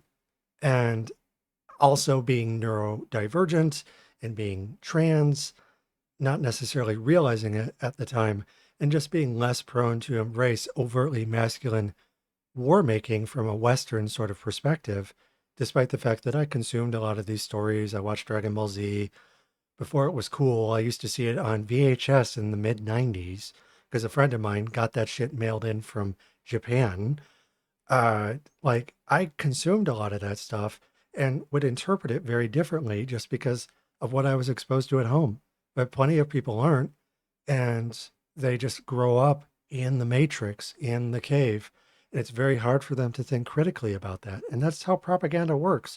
They get you while you're young, and then whether or not something was intentionally made as propaganda or not, it still serves the state model because capitalist realism is well underway. They can't see the ghost of the counterfeit. They can't hear specters of Marx. They don't know who Mary Shelley is. And instead, all they see is that singular interpretation. So all I would do to sort of counteract what Dead Domain is saying, or to just remind them, look, just because this isn't a singular interpretation doesn't mean it's not one that we're up against when finding subversive ways to interpret Halo. We have to do that while keeping this dogmatic interpretation, this propagandistic, jingoistic interpretation in mind. You can rinse and repeat this approach to propaganda for cops, environmentalism, capitalism, and pretty much everything else that we see reinforced as either positive or negative through the media. This is why the State Department works with Amazon, helps out with Marvel movies, consults on Call of Duty games, by the way. Not only does it make the military look cool and worth joining, but the years of subtle propaganda through images that surround us as kids make it that much harder to criticize those structures. Yeah, Master Chief is cool. It's like selling cigarettes to kids, Joe Camel. Except with the military, no, there's no Surgeon General's warning saying, warning, guns are bad for your health. And then they use that in a way to get people to stop buying guns. The profit motive tied to the Second Amendment and gun ownership is just far too ingrained in American culture for them to be able to do that. And you see that with Master Chief, who's a role model for kids, but also Samus Aran and various other figures, Solid Snake from Metal Gear Solid, that make it that much harder to really just completely write these things off. So if we're going to do anything, we'll never be rid of this stuff. You can't be rid of the Babadook, but you can change how people view it in ways that break capitalist realism. The massacres that some people understand as a natural extension of the military-industrial complex then become compartmentalized. When you've seen so many years of self-sacrificing heroism in deserts, it's easier to say, oh hey, those innocent Middle Easterners raped and tortured in Abu Ghraib? That was just some bad apples in the military. Not all service members are like that. This family that got burned alive, we don't know how hard it is to serve. This person that murdered children and defaced their bodies. Thank you so much for your service. Yep. That is how it works. You humanize the oppressor in ways that the enemy is weak and strong. Umberto Eco, take the same idea. The hero is weak and strong. They are strong for a moment, and then they are straw dogs in ways that see them victimized by the people that they're victimizing.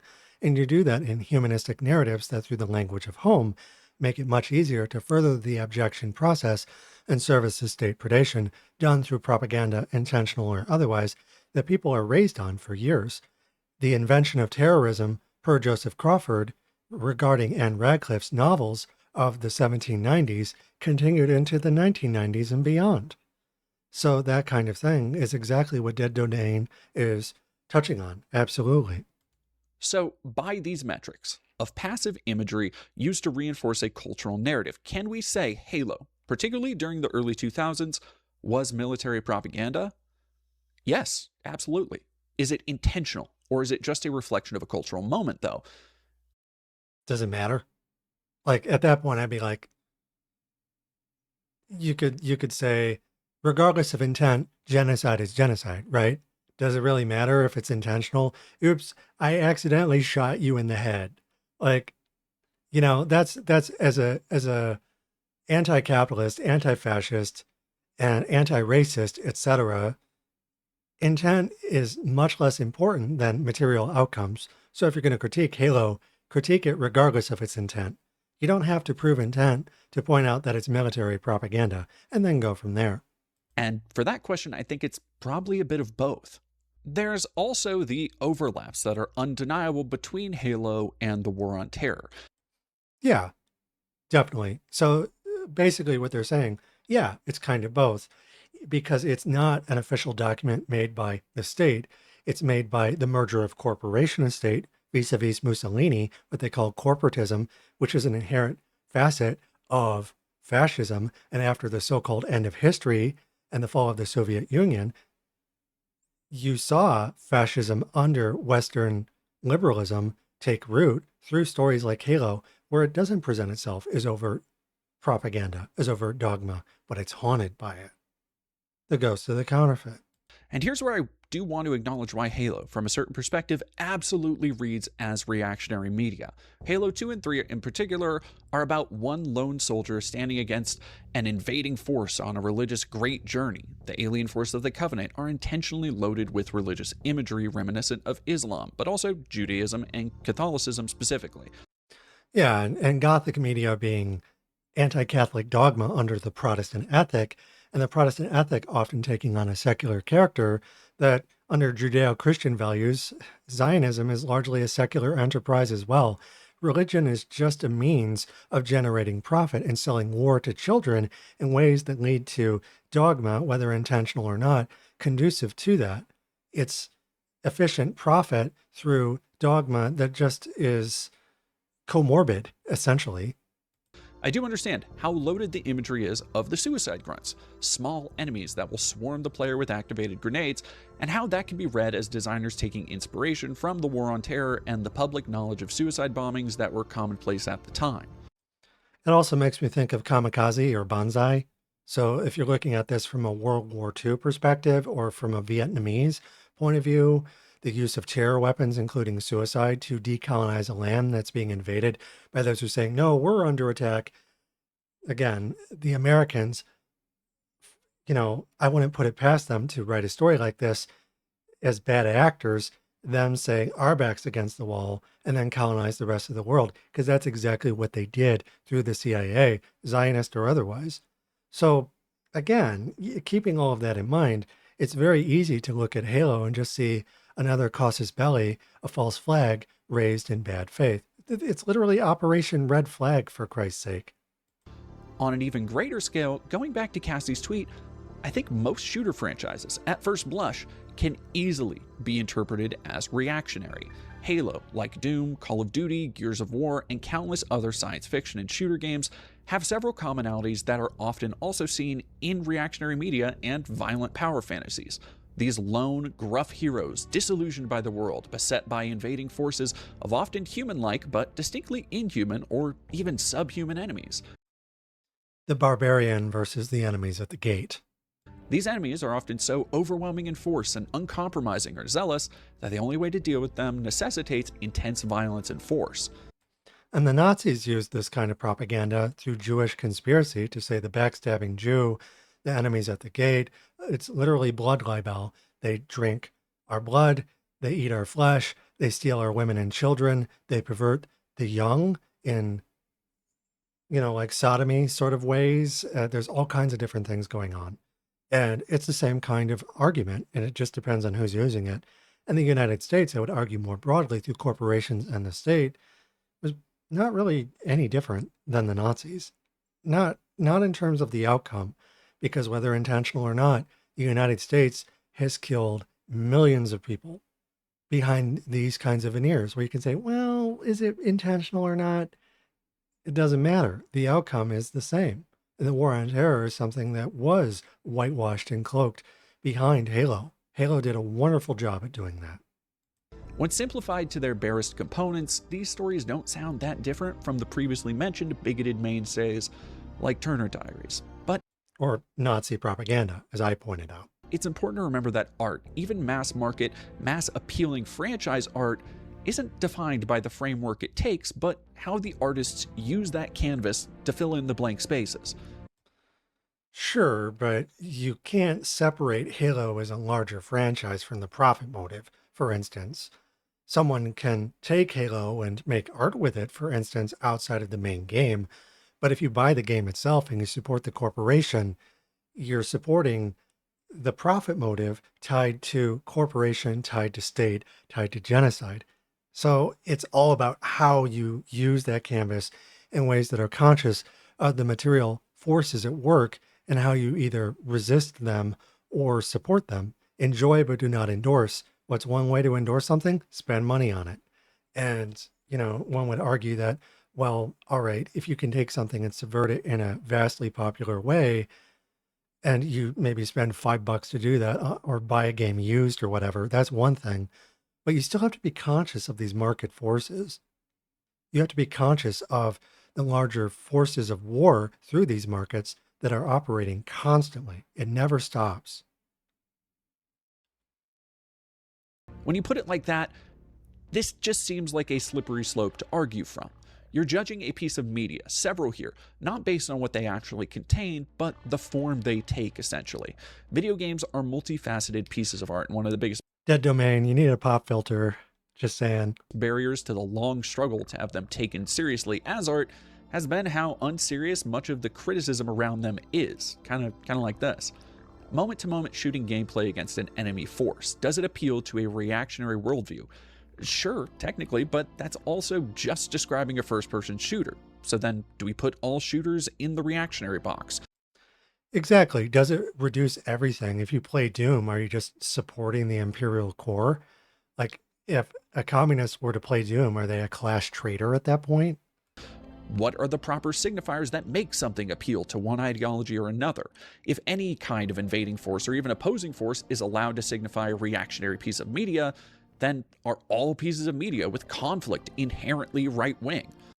Yeah, it's essentially what they said about Gothic novels back during the 1790s. They called them terrorist literature, corrupting the minds of the youth, notably teenage girls who would read these stories and imagine themselves in a castle where they could get violated at any moment. It's basically throwing everything out with the bathwater, babies or otherwise, Babes in the Woods, where Ludo-Gothic BDSM, as I argue, allows for situations where we are placed in danger, and we may even have relative privilege. White girl in danger, am I right? And yet, through these kinds of liminal positions, we can teach better lessons, allegorical or not. It's instead of specters of Caesar and the ghost of the counterfeit, you could have specters of Marx, of the Gorgon, of Shelley, in ways that in a story like Halo, you could very easily teach a better lesson while using the game as a teaching device. It's like watching a movie. You might watch something that has a reactionary history or allegory to it, is historically, materially rooted in that palimpsestuously, and yet when you're watching it, you can teach people to think about media in ways that help us break capitalist realism while working through the language of cops and robbers. It's totally doable, but to reduce it to singular interpretations would completely negate that. It would remove literary criticism from the equation and reduce everything to dogma in ways that, from a Marxist-Leninist perspective, frames everything of the West as degenerate, as decadent, as completely useless. It's Philistine, and that unto itself is a fascist mode of thinking. You know, it's possible for communists to be fascist. They're not mutually exclusive. I'm not saying that Cassie or anyone else believes this, by the way, but I think these incredibly silly conclusions are the kind that you get led to eventually. This is why I think this all or nothing approach isn't particularly useful for art, even mass media franchise art, that we might be tempted to just write off. I mean, I love Halo, but I'm not going to act like it's some artistically sacrosanct cultural achievement. But I still think that these conversations deserve more nuance, if for no other reason than, as mentioned above, how often even these pieces of media crafted for mass appeal can serve to reinforce and introduce narratives that people will take with them into the real world. Yes, absolutely. I totally agree with that. And furthermore, it's important to critique these things because they take these views into the real world in ways that are sold to a mass audience. So if we can subvert that and people take something subversive into the real world, you're weakening dogma and, by extension, capitalist realism. Because so quickly it devolves into using these basic surface level signifiers to correlate them with an individual narrative, dispensing with every other aspect of the piece of media, and along with them, any intentions from the artist and even the ability to reinterpret the art itself. Yes, yes. As Derrida said, there is no transcendental signified. And if there is no transcendental signified, dealing with Gothic media, which is already ambiguous from the get-go, that means that we can take these things that have room to be interpreted and interpret them differently. As I was saying, and as you just basically said my argument for me, abso-fucking-lutely. You see something kind of similar with games like Nier Automata and the anti-woke brigade of people like Smash JT, Grums, and the rest of those nerds, where because Nier Automata prominently features a scantily clad waifu, and these guys think a game being based is directly correlated to how idealized and sexualized a woman character is. Ari, Metroid. You know, Samus is a space Amazon, and Nier Automata is basically that if Samus never had any armor to begin with and she was dressed up like Incel's wet dream. Then, by that thought process, Nier Automata to them is based. But to reach that conclusion, you have to also ignore the rest of the game. Right? It's not just, and even if it was just a piece of booty, again, as I was saying about Amazons, the paradox of exposure, nudity doesn't just mean powerlessness. It can mean weaponry, it can mean armor. And that armor and weaponry can be used by people such as myself and other sex workers to punch up against the state in militant ways. The actual text, what it's saying about humanity, our relations to art and culture, our need and drive for conflict.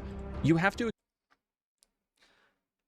Well, and I hesitate to use the idea our need and drive for conflict like Arnold Schwarzenegger in Terminator 2, it's in your nature to destroy yourselves, or that Hobbesian kind of argument that we need to be governed because otherwise, through our need to drive and conquer ourselves, or Jung's shadow, or Freud's id. I don't really like those kinds of essentialist arguments because you can teach people to avoid the material conditions present within capital that lead to exploitation in ways that basically gaslight, gatekeep, girl boss everyone else, indigenous or otherwise, to think that. But I hate that argument by James Cameron. It's in your nature to destroy yourselves. It's like, God, that guy's so fucking liberal. Can't stand him. White Indian bullshit. Fuck that guy. Anyways, tangent over. Ignore the aesthetic outside of those female characters, which also prominently feature androgynous characters that in any given indie game would be called like woke troon slop. Yeah, and Raiden from, what was it, Metal Gear Solid 2, Sons of Liberty, is basically that, you know? And there's a fascist sort of subset from Japan where you have twinks, fascist twinks, femboys, that are basically subjugated in ways that eliminate their national character while being subservient to fascism as something to sell to Americans. There's a whole conversation there, to be sure. But there's also just the campy, iconoclastic nature of these types of characters through a Western lens. Twinks don't just exist in Japan or Korea, they also exist in the West. And there's all kinds of different ways they can utilize that to camp the canon. And as far as that goes, there isn't like a set singular interpretation, regardless if you see a lot of Nazis that pilot in a chaser's kind of fantasy, the Major from Ghost in the Shell, Samus Aran and her own power armor, but also her powerful body, where you have the white straight guy who's basically gender swapping to pursue a power fantasy that on its surface is canonically incredibly fascistic, incredibly centrist, or centrist in ways that decay into fascist forms. But among that, there's also plenty of communist utility as well. By these same people. So, to go back to the conversation that started this, I responded to Cassie pointing out how broad points in the story of Halo represent anti-reactionary themes. These themes don't define a work. I want to underline, this whole video isn't me saying that Halo is like some definitively woke Marxist text by any stretch, but something being woke or Marxist outside of like an intended like text, like the Communist Manifesto, which unto itself was actually homophobic, there is also something being woke or Marxist is as much through an interpretation that is subversive pursuant to communism. As I said earlier, the language of pre-capitalist language of the Gothic pushing towards post-scarcity in ways that include indigenous cultures and war as things to play out, not unlike the Spartans to a certain extent, but also indigenous cultures like the Maori and feudal Japan and elsewhere on Turtle Island. I think for something to be definitively claimed as ideological representation, being as progressive as Halo is a bad way to do it. Cassie's response was to point out, correctly, as I've mentioned, that much of Halo is military propaganda, which, as I've already mentioned, yes, is true. You can easily say that Halo, particularly the Master Chief-focused Bungie-era games, are reflective of cultural anxieties and even subtle jingoist attitudes that the Rambo problem, right?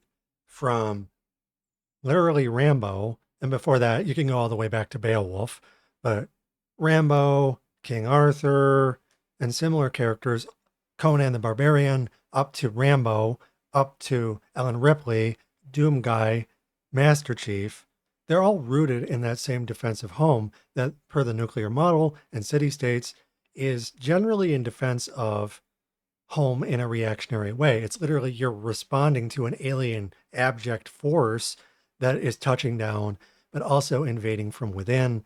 There's all kinds of fascist potential there.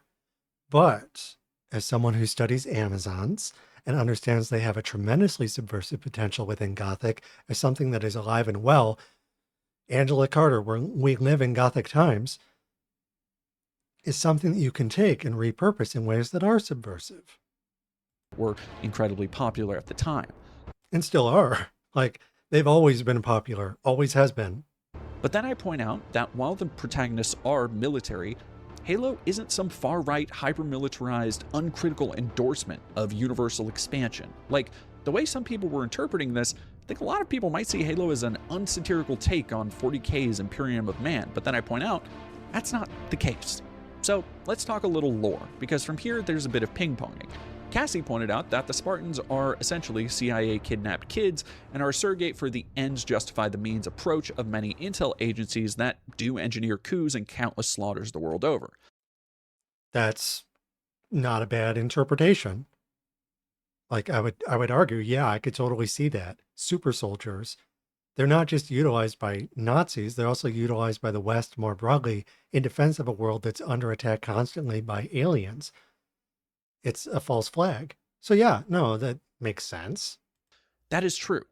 But then I have to point out that this is intended in the universe with Oni to be a moral quandary. Catherine Halsey, the creator of the Spartan program, isn't depicted as some cool super spy role model. She's a morally detached sociopath who was arrested as a war criminal for her actions in the Spartan program. The Spartans themselves are often depicted in action as capable military weapons, cybernetic super soldiers that are made to defend humanity. But they aren't normal.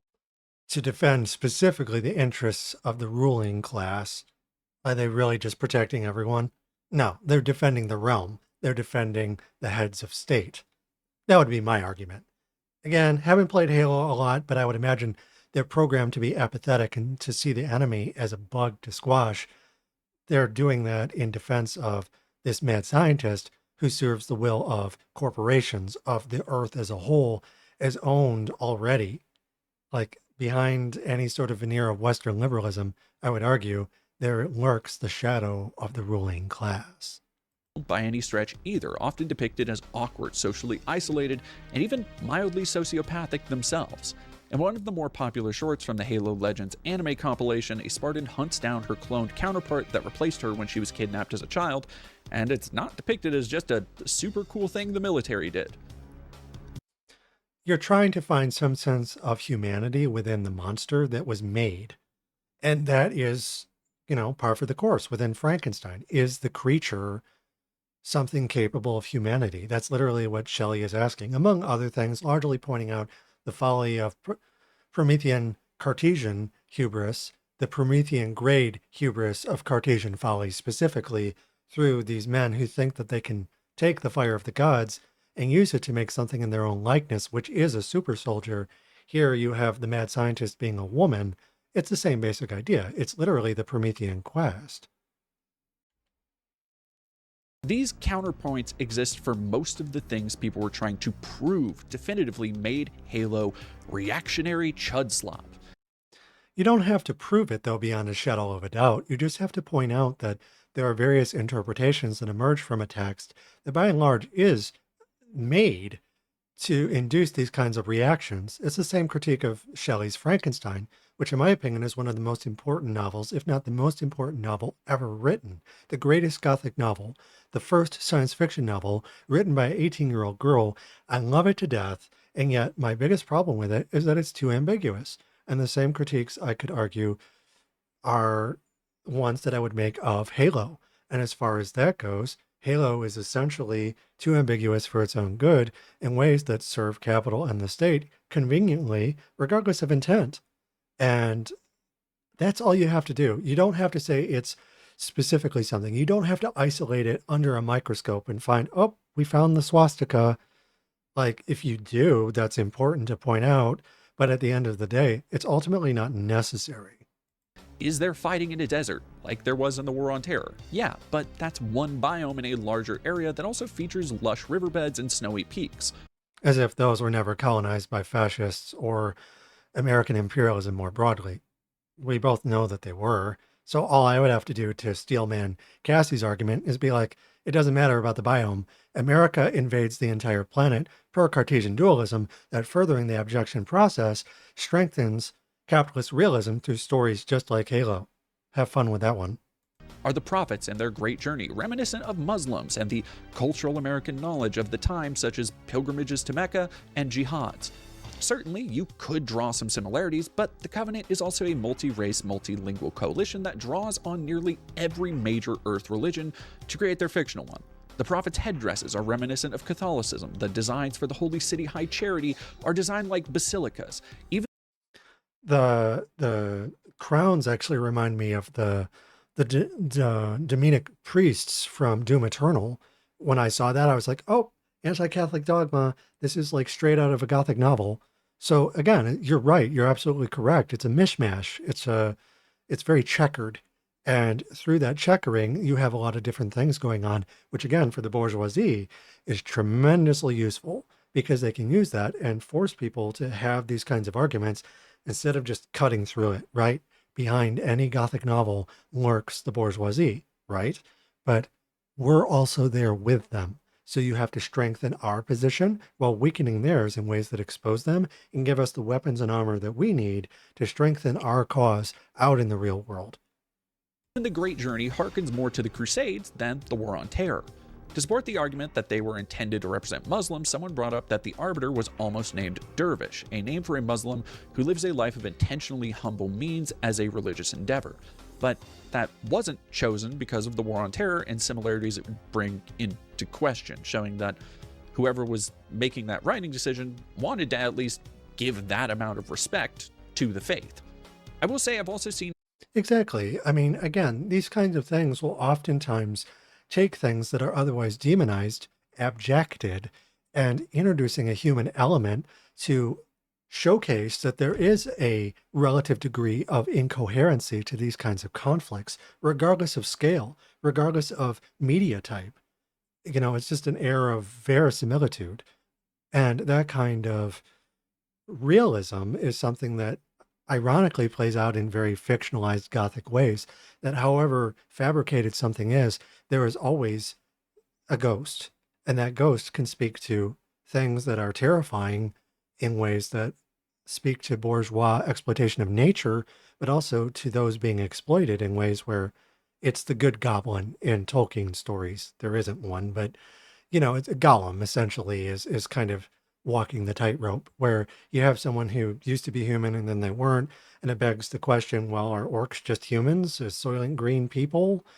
Tolkien never really got that far, but at the end of the day, the allegory is there. So if you can introduce something like that, even if, this was just a decision made by a smaller writer, it's a seed that could potentially grow into something else. I would argue that it would be nice to have stories that were much more conscious, but I'm sure Dead Domain would agree with me that they generally aren't going to get AAA funding. And we're examining something that's AAA. And yeah, make the argument we should make more independent media and not just rely on stuff like Halo. But you can look at Halo and recognize that it's not all or nothing, because all or nothing is impossible. No one has total control over anything. That includes the bourgeoisie, and it includes us in ways where we can break their monopolies accordingly. Because monopolies are a myth, we can take Halo and do something better with it by recognizing that the writers themselves perhaps had already done that.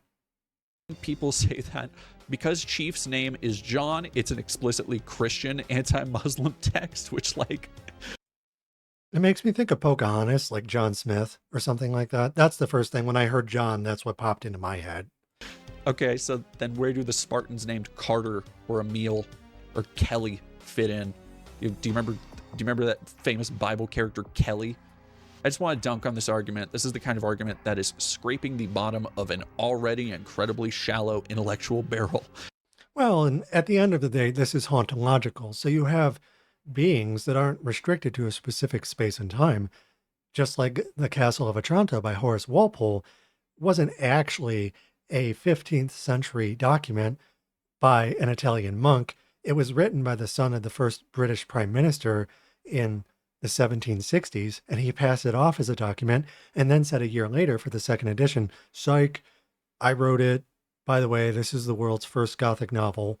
And, so like that kind of thing, when I read something like that, or Neil Stephenson's Snow Crash, where you have goofy names like hero protagonist that reflect a multicultural cyberpunk hauntological identity that is occupying, at that point, they would have called it cyberspace. But video games more broadly, it's a similar liminal position in a half-real way where you transfer ideological values that are already imperfect back and forth. So, anyone who's like, see, this is what this means, and it only has one interpretation because the person's name is this, those don't tend to hold up really well under hauntological environments. And anyone who seriously draws connections like this and tries to stand by them just don't deserve the time it takes to argue with them. Well, it's not productive. It's like, it's the kind of argument that you might make in community college or as an undergrad. And plenty of people do it outside of college, mind you. But the fact of the matter is, yeah, it's not productive because who cares? It's a singular myopic interpretation that doesn't yield anything productive as far as exposing the owner class, and it doesn't give us any ammunition to subvert capitalist realism accordingly. It's just not useful. Probably most importantly to undermining the idea that Halo is some kind of explicitly anti-Muslim text, if indeed the Covenant were meant to represent Islam, why would Halo 2, released during the height of the War on Terror, prominently feature the Arbiter in a sympathetic light? I guess you could make an argument that it's representative of how people should change sides and fight with America, but that seems like such a stretch when the meaning to me has always been, instead, the game is a critical explanation of how blind faith leads people astray. And that includes the Muslim faith, but also the Christian faith under American jingoism. Like, the argument is much more productive and useful if you don't devolve it to a singular interpretation.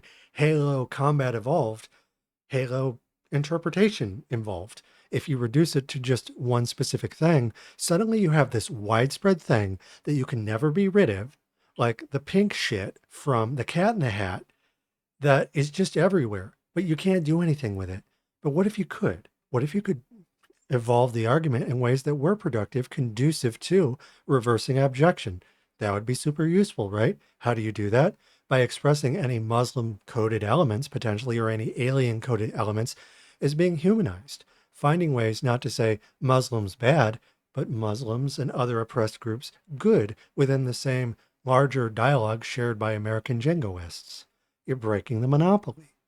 Later in these same games, the Sangheili, the Arbiter's race, ally with humanity against the Prophets to save the galaxy.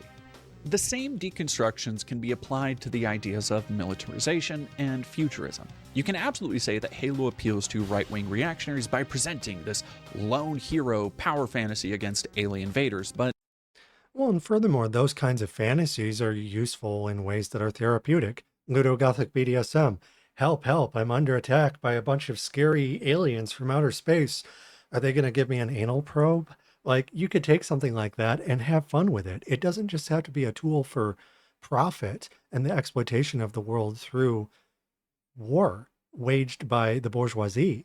It can be something that's used by workers to make us more conscious in ways that are also kind of sexy, kind of silly, kind of fun.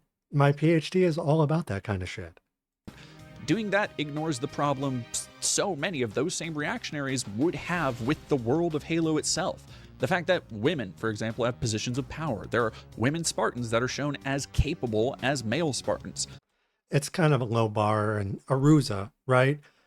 A manifesto for the 99% regarding feminism and breaking the glass ceiling. I will say very explicitly that the kind of feminism that we see in something like Starship Troopers or Halo or Aliens generally sees people, women specifically, turned into super soldiers for the state. We can do it. Except, again, it's in service to American militarism abjected into outer space. It's in defense of the Western world. These are not radical communists. These are women coming from positions where they have been indoctrinated to make war in defense of the realm, which is basically the Spartan power fantasy, or sorry, not the Spartan power fantasy, where women were more militarized, though generally they were sort of celebrated for giving birth, and male fighters would go and fight historically, but rather it's the Amazonian power fantasy taken by Marston and company and turned into, again, a tool for the state, where Marston basically made female Captain America and her big old booty front and center with the fucking American flag on it. Like, you have to do better than not only him, but James Cameron's power fantasy, turning women into this chaste Madonna that operates in service to the state. And I'm not sure exactly how it plays out in Halo, but I would imagine that canonically speaking, through a canonical interpretation of the text, in service to the state, It's basically Desi from Starship Troopers or Samus from Metroid, which is already pretty deeply problematic because at best you're talking about a American colony brat that goes and fights dragons who destroyed a colony, which is literally a metaphor for Vietnam, or and that's one interpretation of that, but that's the more obvious interpretation. And with Desi, she's literally a girl boss Nazi, so this kind of feminism and celebrating it is unto itself a pretty slippery slope. It's the feminism of the 1%. It's the feminism utilized by James Cameron to make a girl boss who punches down against communism. Literally. It's it's the Rambo problem, but it's the female Rambo problem.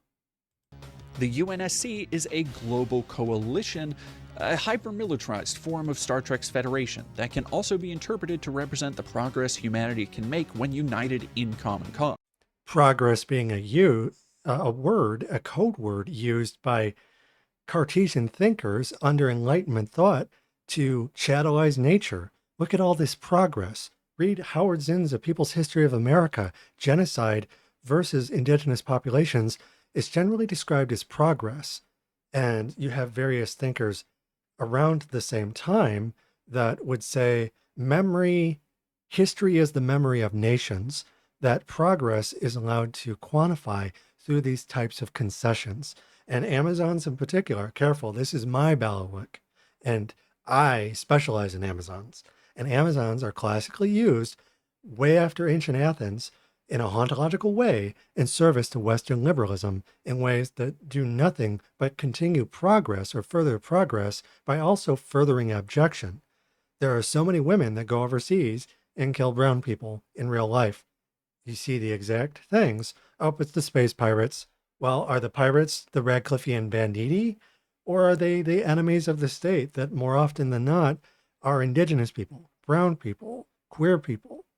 And Samus and Ripley are basically just TERFs. It's second wave feminism, first and foremost. Can it be something else? Yeah, but I had to work for fucking years to subvert that while remaining conscious of that very specific ghost of the counterfeit, where the biggest victim in this situation is women who are recruited to do a man's job in service of the state. Again, this isn't progress. These are slave soldiers that are made by a mad scientist. Like, this isn't consensual. These women are roped into doing something, essentially raping their bodies, and their minds. It's menticide, a totalitarian device that is utilized by a wide variety of abusive governments to do the dirty work of the ruling class, regardless if it was the Soviets and the Politburo and this larger bureaucracy, or it was the ruling class under establishment politics in the United States and then China and everything that they do. So again, women are generally roped into this femme fatale role in defense of the realm in ways that do have a fascist function, unfortunately. And under Western liberalism, generally whitewash that behind the American flag, or in this case, the Spartan what the fuck ever. The UNSC is depicted as an assemblage of different races, genders, creeds, featuring diverse accents, faces. It's literally rainbow capitalism at best. And that's the problem with Star Trek, right? Where's the irony here? Where's where they break the fourth wall and they tell the audience, hey, by the way, this is communism? The more obvious interpretation, Occam's razor, tends to be the more correct one. It's pretty overt that this is the recruiting of female soldiers to do a very specific kind of job that categorically tokenizes women. That's pretty easy to argue. And that stems all the way back to from Starship Troopers to Aliens to Doom to Halo. That same palimpsest and the problems of Western liberalism never went away. You don't just have to look at Halo to see that. Trace the entire lineage backwards. The moment women started appearing in war for this Western coalition, the United fucking Nations, which is basically a liberal whitewash for the usual exploitations of the state after fascism. All of these critiques of the UN, you can critique of the UNSC or whatever the fuck it is. And even attitudes, but united in defense of each other. Yes, the enemy of my friend is someone that I can unite with my friend against. That's how rainbow capitalism, rainbow imperialism works. It's pinkwashing. It's pussy hat feminism in service to the status quo, dressed up as help, our backs are against the wall. Because, this kind of thing, 9 times out of 10, is fascist at the end of the day. There are examples that aren't fascist, but they don't come from giant corporations. We can interpret them in a more positive way, but you have to remove them from Halo to do that. Because this woman is a super soldier whose one purpose is war in defense of the realm.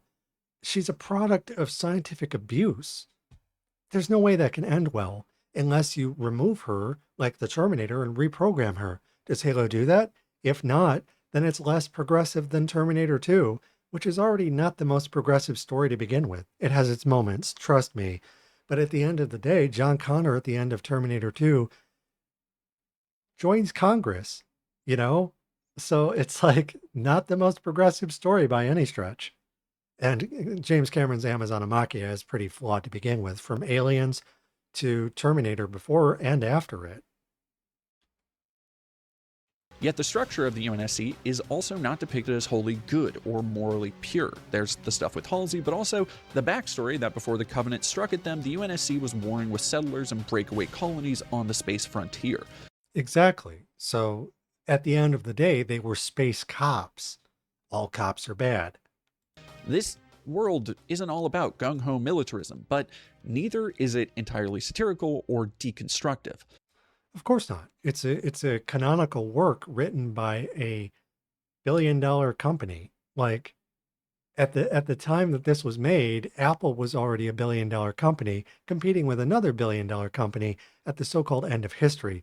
So expecting a AAA story to even be this conscious, the way that like I am, or that you're describing in your own arguments, isn't something that I would expect. When I'm critiquing Metroid, I don't expect Nintendo to be communists. I expect them to be centrists at best, and then go from there. And if I'm pleasantly surprised, I'm pleasantly surprised. I don't rule it out, but I don't go in there. If I hear hoofbeats in Central Park, I don't go looking for zebras. And that's just the reality with Halo. When I'm analyzing Halo, I always expect the communist aspects to be deeply allegorical. And that includes the Amazons. Honestly, I'm sure there's probably an example where it's less overtly fascist, centrist, what have you. But you got to look under a magnifying glass to be able to do that. I make the argument that Halo's real thematic legacy is reform. Arbiter and the Sangheili seek to reform the regressive orthodoxy of the Covenant. Humanity and the UNSC don't end the Spartan program after the Covenant War, but they do jail Halsey as a criminal and instead develop a volunteer program for Spartans. And that's something we could critique. Revolution, not reform, right? And that is the centrist aspect at work. And this goes all the way back to Anne Radcliffe in Gothic novels. You demask the villain, and then all's well. Literally, the words at the end of the last Harry Potter novel, all was well, right? It is third wayism. It is neoliberalism.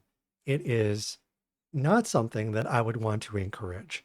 And reform is ultimately a deeply flawed and ineffective thing that doesn't historically materially work. But that's still something that we could critique and subvert. You could be like, look at this stupid story and how they're arguing for reform. Are you kidding me? Good luck. And then go from there. That's a very similar approach that I take with Metroid. I don't take any prisoners with that game. And yet, I still think that the language that it employs is deeply productive and useful because it's popular. The Gothic is popular, and you're not going to be rid of it. So you may as well find a way not to argue for reform, but for revolution. So then, what does Halo really say about the world? What can we or should we take away from it? What's the correct, objectively true way to view this one piece of art? Well, there isn't one assured way, because Well, give us a thesis argument. No.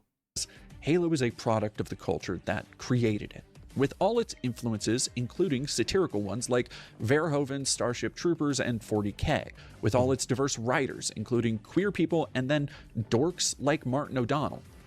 I don't know who that is. He didn't write like a full game or anything, but he did give input on Halo 3's famously aimless story direction. With its overlapping cultural moments, military propaganda, collectivist messaging, themes of peace through force, ideas. Also known as neoconservatism, which is a deeply problematic thing tied to Western values that basically peace through strength, neoconservatism in the CIA, it's the exact thing that the Spartans would do before this greater evil showed up. This greater evil to apologize for state power and literally the United Nations in outer space and Spartans, they need a larger enemy. It's totalitarianism to justify their hold on power and the misuse of science. They have to create some greater foe. That can be Nazis, that can be Muslims, that can be some enemy within, Christo-fascists, it could be a civil war, and it could be Catwomen from the moon. It doesn't really matter. It could be fucking Cthulhu. At the end of the day, neoconservatism is something I critique a lot through neoliberal media. So, that's a good starting point, though. Recognizing that there's a neoconservative element is, yeah, because then you can take that and apply it to Halo and write a pretty solid fucking thesis argument. Of reform and accountability. When you put it all together, it's just a push and pull of ideas that it oscillates. Within Gothic, oscillation, this inability to find resolution within conflict, is an ongoing theme. It describes modernity as inherently fabricated, false, and any truth we find is allegorical inside the cave. And any liberation we have through revolution has to move past any of these inherited confusions by subverting them, by playing with them. And that includes Halo. If you can change people's minds about Halo, that's not a bad step. But you have to do it in a way that helps radicalize people. Depending on where you view it from, can either reinforce what you already want or prove your biases.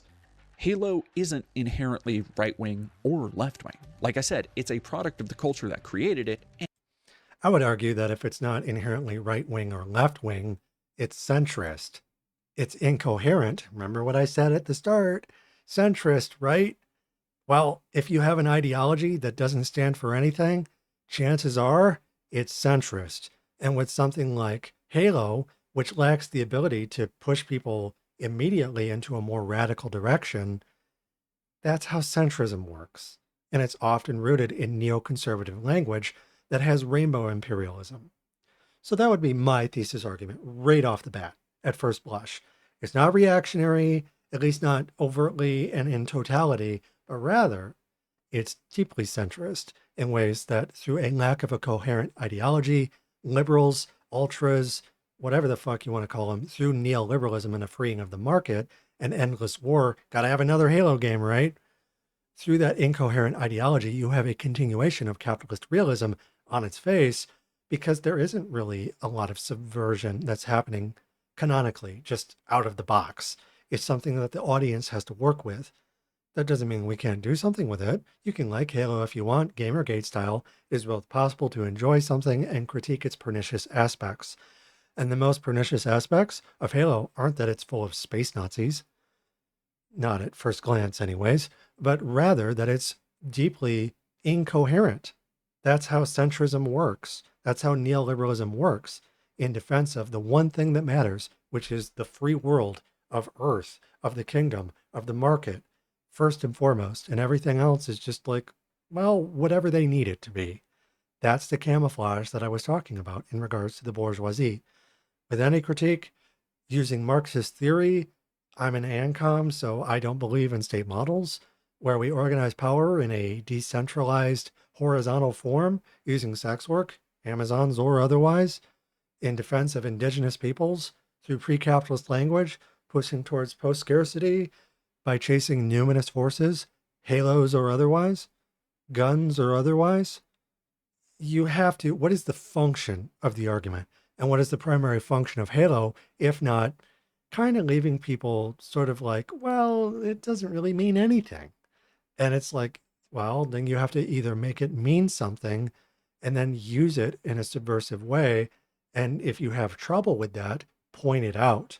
Again, we're not arguing for reform. We're not arguing for neocon attitudes or some kind of United Nations approach to Western liberalism, you have to do better than the game did. And consumed it. Halo is, as much as it pains me to admit it, incredibly neoliberal. I didn't Fucking called it. Fuck yeah. Yeah, okay. Fucking call it. Knew what they were going to say. And I fucking agree with it.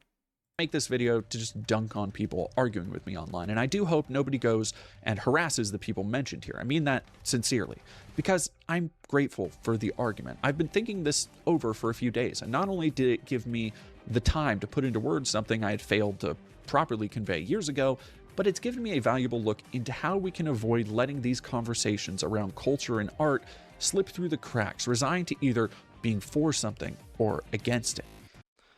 Especially in regards to recognizing neoliberalism as the chameleon that often points the fingers at overt reactionaries. It's a disguise.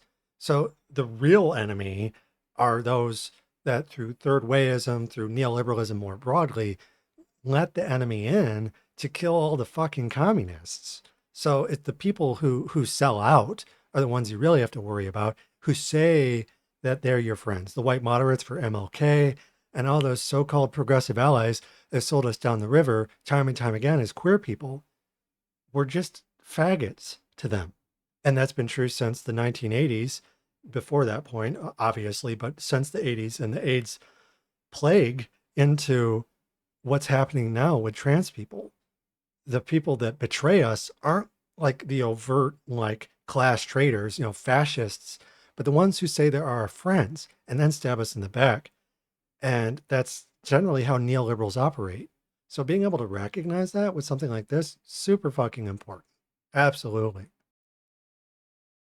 Things are more nuanced and more complicated than that. Well, exactly. The idea of things being more nuanced is you have reactionaries, but then you also have moderates. And the type of ideology, as Dead Domain correctly pointed out, is the Spartans and the UNSC or whatever it is neoliberalism, which is responsible for fascism and helps keep fostering it, but it doesn't just reduce to Nazis. Like, it's not just reactionaries and everyone else. It's reactionaries, it's centrists, it's neoliberals, and so on and so forth. And we as radicals, not just progressives, mind you, but someone who's just mask off fucking radical. I'm as radical as you can get, babe. And as far as that goes, we have to work with all of that. And, that's just the reality of being a Gothic ludologist as I am. Sometimes you have to play with the enemy's toys to figure out how they think, but also how they conceal themselves using said toys and their effects on our brains. I've talked about it before, but America is an incredibly schismatic country. Even if you take two people who call themselves conservatives or leftists, though they may agree on superficial points, chances are there is animosity waiting for any divergence of opinion. Especially with fascists, for example, they commonly fight with each other all the time. Hitler versus the Strasserites, and Stalin versus Trotsky, and various, unions in the United States will agree, well, I think we should have unions, said the white straight guy. But then the moment the gay person wants to join the union or the trans person wants to join the union, these other groups, the in-group will punch down against them, and that's just how America be, say nothing of indigenous peoples or black people or brown people, various racial minorities, queer minorities, and the way that they intersect and overlap. There's going to be more disagreement. And the people who tend to unify as a monolith conservatively, even they are coming up against various sort of things that they can't talk their way out of, such as Jeffrey Epstein, the Epstein class, released the Epstein files, and then Trump losing the war in Iran by basically being a giant idiot from blowback that the CIA predicted back in the 1950s, and that finally being declassified, and then him being dumb enough to push the button that led to the current crisis under Capitol. It's just another crisis upon another crisis, but there are going to be people who disagree, even when they seemingly belong in the same sort of larger group. So Dead Domain's absolutely correct about that. Even more commonly, the average American isn't even close to being politically engaged, and between work and life, there are legions of people who are left to be formed more by their environments, including the propaganda and cultural narratives we see in media. I'm not excusing American ignorance, but explaining it. Because like Halo, the average American might seem to believe one thing at first, but then has a surprising breadth of other beliefs and perspectives the more you look. And Yeah, absolutely. I mean, even with conservative people, you see someone building a data center in your tiny little town out in the middle of bumfuck nowhere, and then suddenly there's this potential for tactical unity, right? Where they're like, ah, fuck corporations. You know, you meet people where they're at. Then you also have to recognize that those people who are like, fuck corporations or fuck Jeffrey Epstein, fuck Elon Musk, fuck Donald Trump are just as likely, well, fuck you, faggot. You know, so you have to work with what you have and recognize, is this worth the risk or not? And what kind of things are we giving them in this coalition? Well, you can mop the floor or something. Whereas, you know, people who are more trustworthy and who aren't just learning about class solidarity and other forms of tactical unity 40 years into their life can have more responsibilities. And point in fact, you know, people I deal with, I just interviewed Squid Tips, a grumbler, a grumbler being someone who basically is just like, as Tolkien would say, if Tolkien were gay, trans friend, but they're straight. And they're the coolest motherfucker on the face of the earth. And as far as that goes, someone like that who's demonstrating that they're relatively radical, even if they probably at one point in their life worked for, they worked for a corporation, Nordstrom, and did cybersecurity. But after they were fired for doing activism, for fighting for the rights of trans people, it only radicalized them further. You know, everyone starts from somewhere. And people who completely write off Americans and say, oh, Americans are all bad, bad empanada, bad empanada. Um, you have to remember that, well, if we are going to convert people and get them to become radical, you have to recognize that people can change and they're not just one thing and they don't just define as one singular thing that can't change, because that, my friends, is praxial inertia. It doesn't do anything. It just stays stuck where it is. And if we're going to have a revolution, you have to recognize that you're working within a population that is kind of dumb. You, it'd be like Marx walking up to people saying, you have to be class conscious, but then being like, well, you're already asleep. You can't wake up. Oh, well, that kind of, you know, nips it in the bud. And we have to do better than that by recognizing that, yeah, you can take stupid people and get them to do better. Even if the Terminator 2, if you can reprogram a Terminator, why can't you do it with a Spartan? And that kind of thing does exist in Halo, right? They do have those kinds of threads, even if it isn't the main arc, even if the story isn't commies are us, if only, right? It is a centrist neoliberal story. Fucking called that at the start. And, you know, Dead Domain is like, as much as it pains me to admit, Halo's neoliberal. But you can take neoliberal stories, take aspects of them, and decolonize them and make them more subversive. Amazons being my specialty, the Gothic and Ludology more broadly. Go and read my books. Go look at the people I work with, plenty of whom non-white, indigenous, furries, plural people, neurodivergent people, goth baddies, big titty goth girlfriends are us, babes. Respect them for their labor and all of that. We're not just pieces of meat, unless we want to be seen that way in very specific environments. But that's a conversation for another day. At the end of the day, we have to be able to take Halo and do something with it that causes people to wake up. Just like with Star Wars. If Andor can do it, somebody could do it with Halo. Why not? And if big corporations won't do it, someone could take and write some kind of story very similar to Halo, which is basically ripping off all this other shit anyways. Just do war, space, sexy Amazon, aliens, lots of sex, some guns, and it's communist as shit, and you're golden. You know, it's not hard. many of them might seem counterintuitive or contradicting. I made a whole video about this, and collective depression and cultural decline, by the way, so don't forget to check out this video essay. Come on, guys, I worked really hard on it. I'm sorry, it takes me so long to get through a 20-minute video like this. I don't know if I can do that in a timely manner, but I did like this. This is a good video. It's my jam, babe. And the reason I really wanted to talk about this and break down these ideas about art and media literacy is that I think if we really want to understand each other a little better, or at least understand the world around us more, I don't think we can do that without trying to better understand the stories we are told. If you can't look at Halo and recognize that it's neoliberal, then the Emperor has already won. Like, that's the problem, right? We have to be able to see our enemies, like in They Live with John Carpenter. Put on the glasses.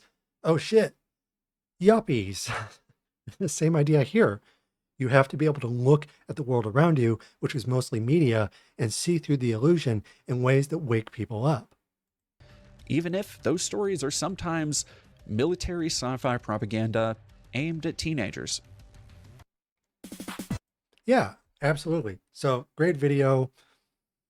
You know, I really enjoyed it. I didn't really disagree with anything that Dead Domain said. In any event, thanks for watching. Like, share, and subscribe.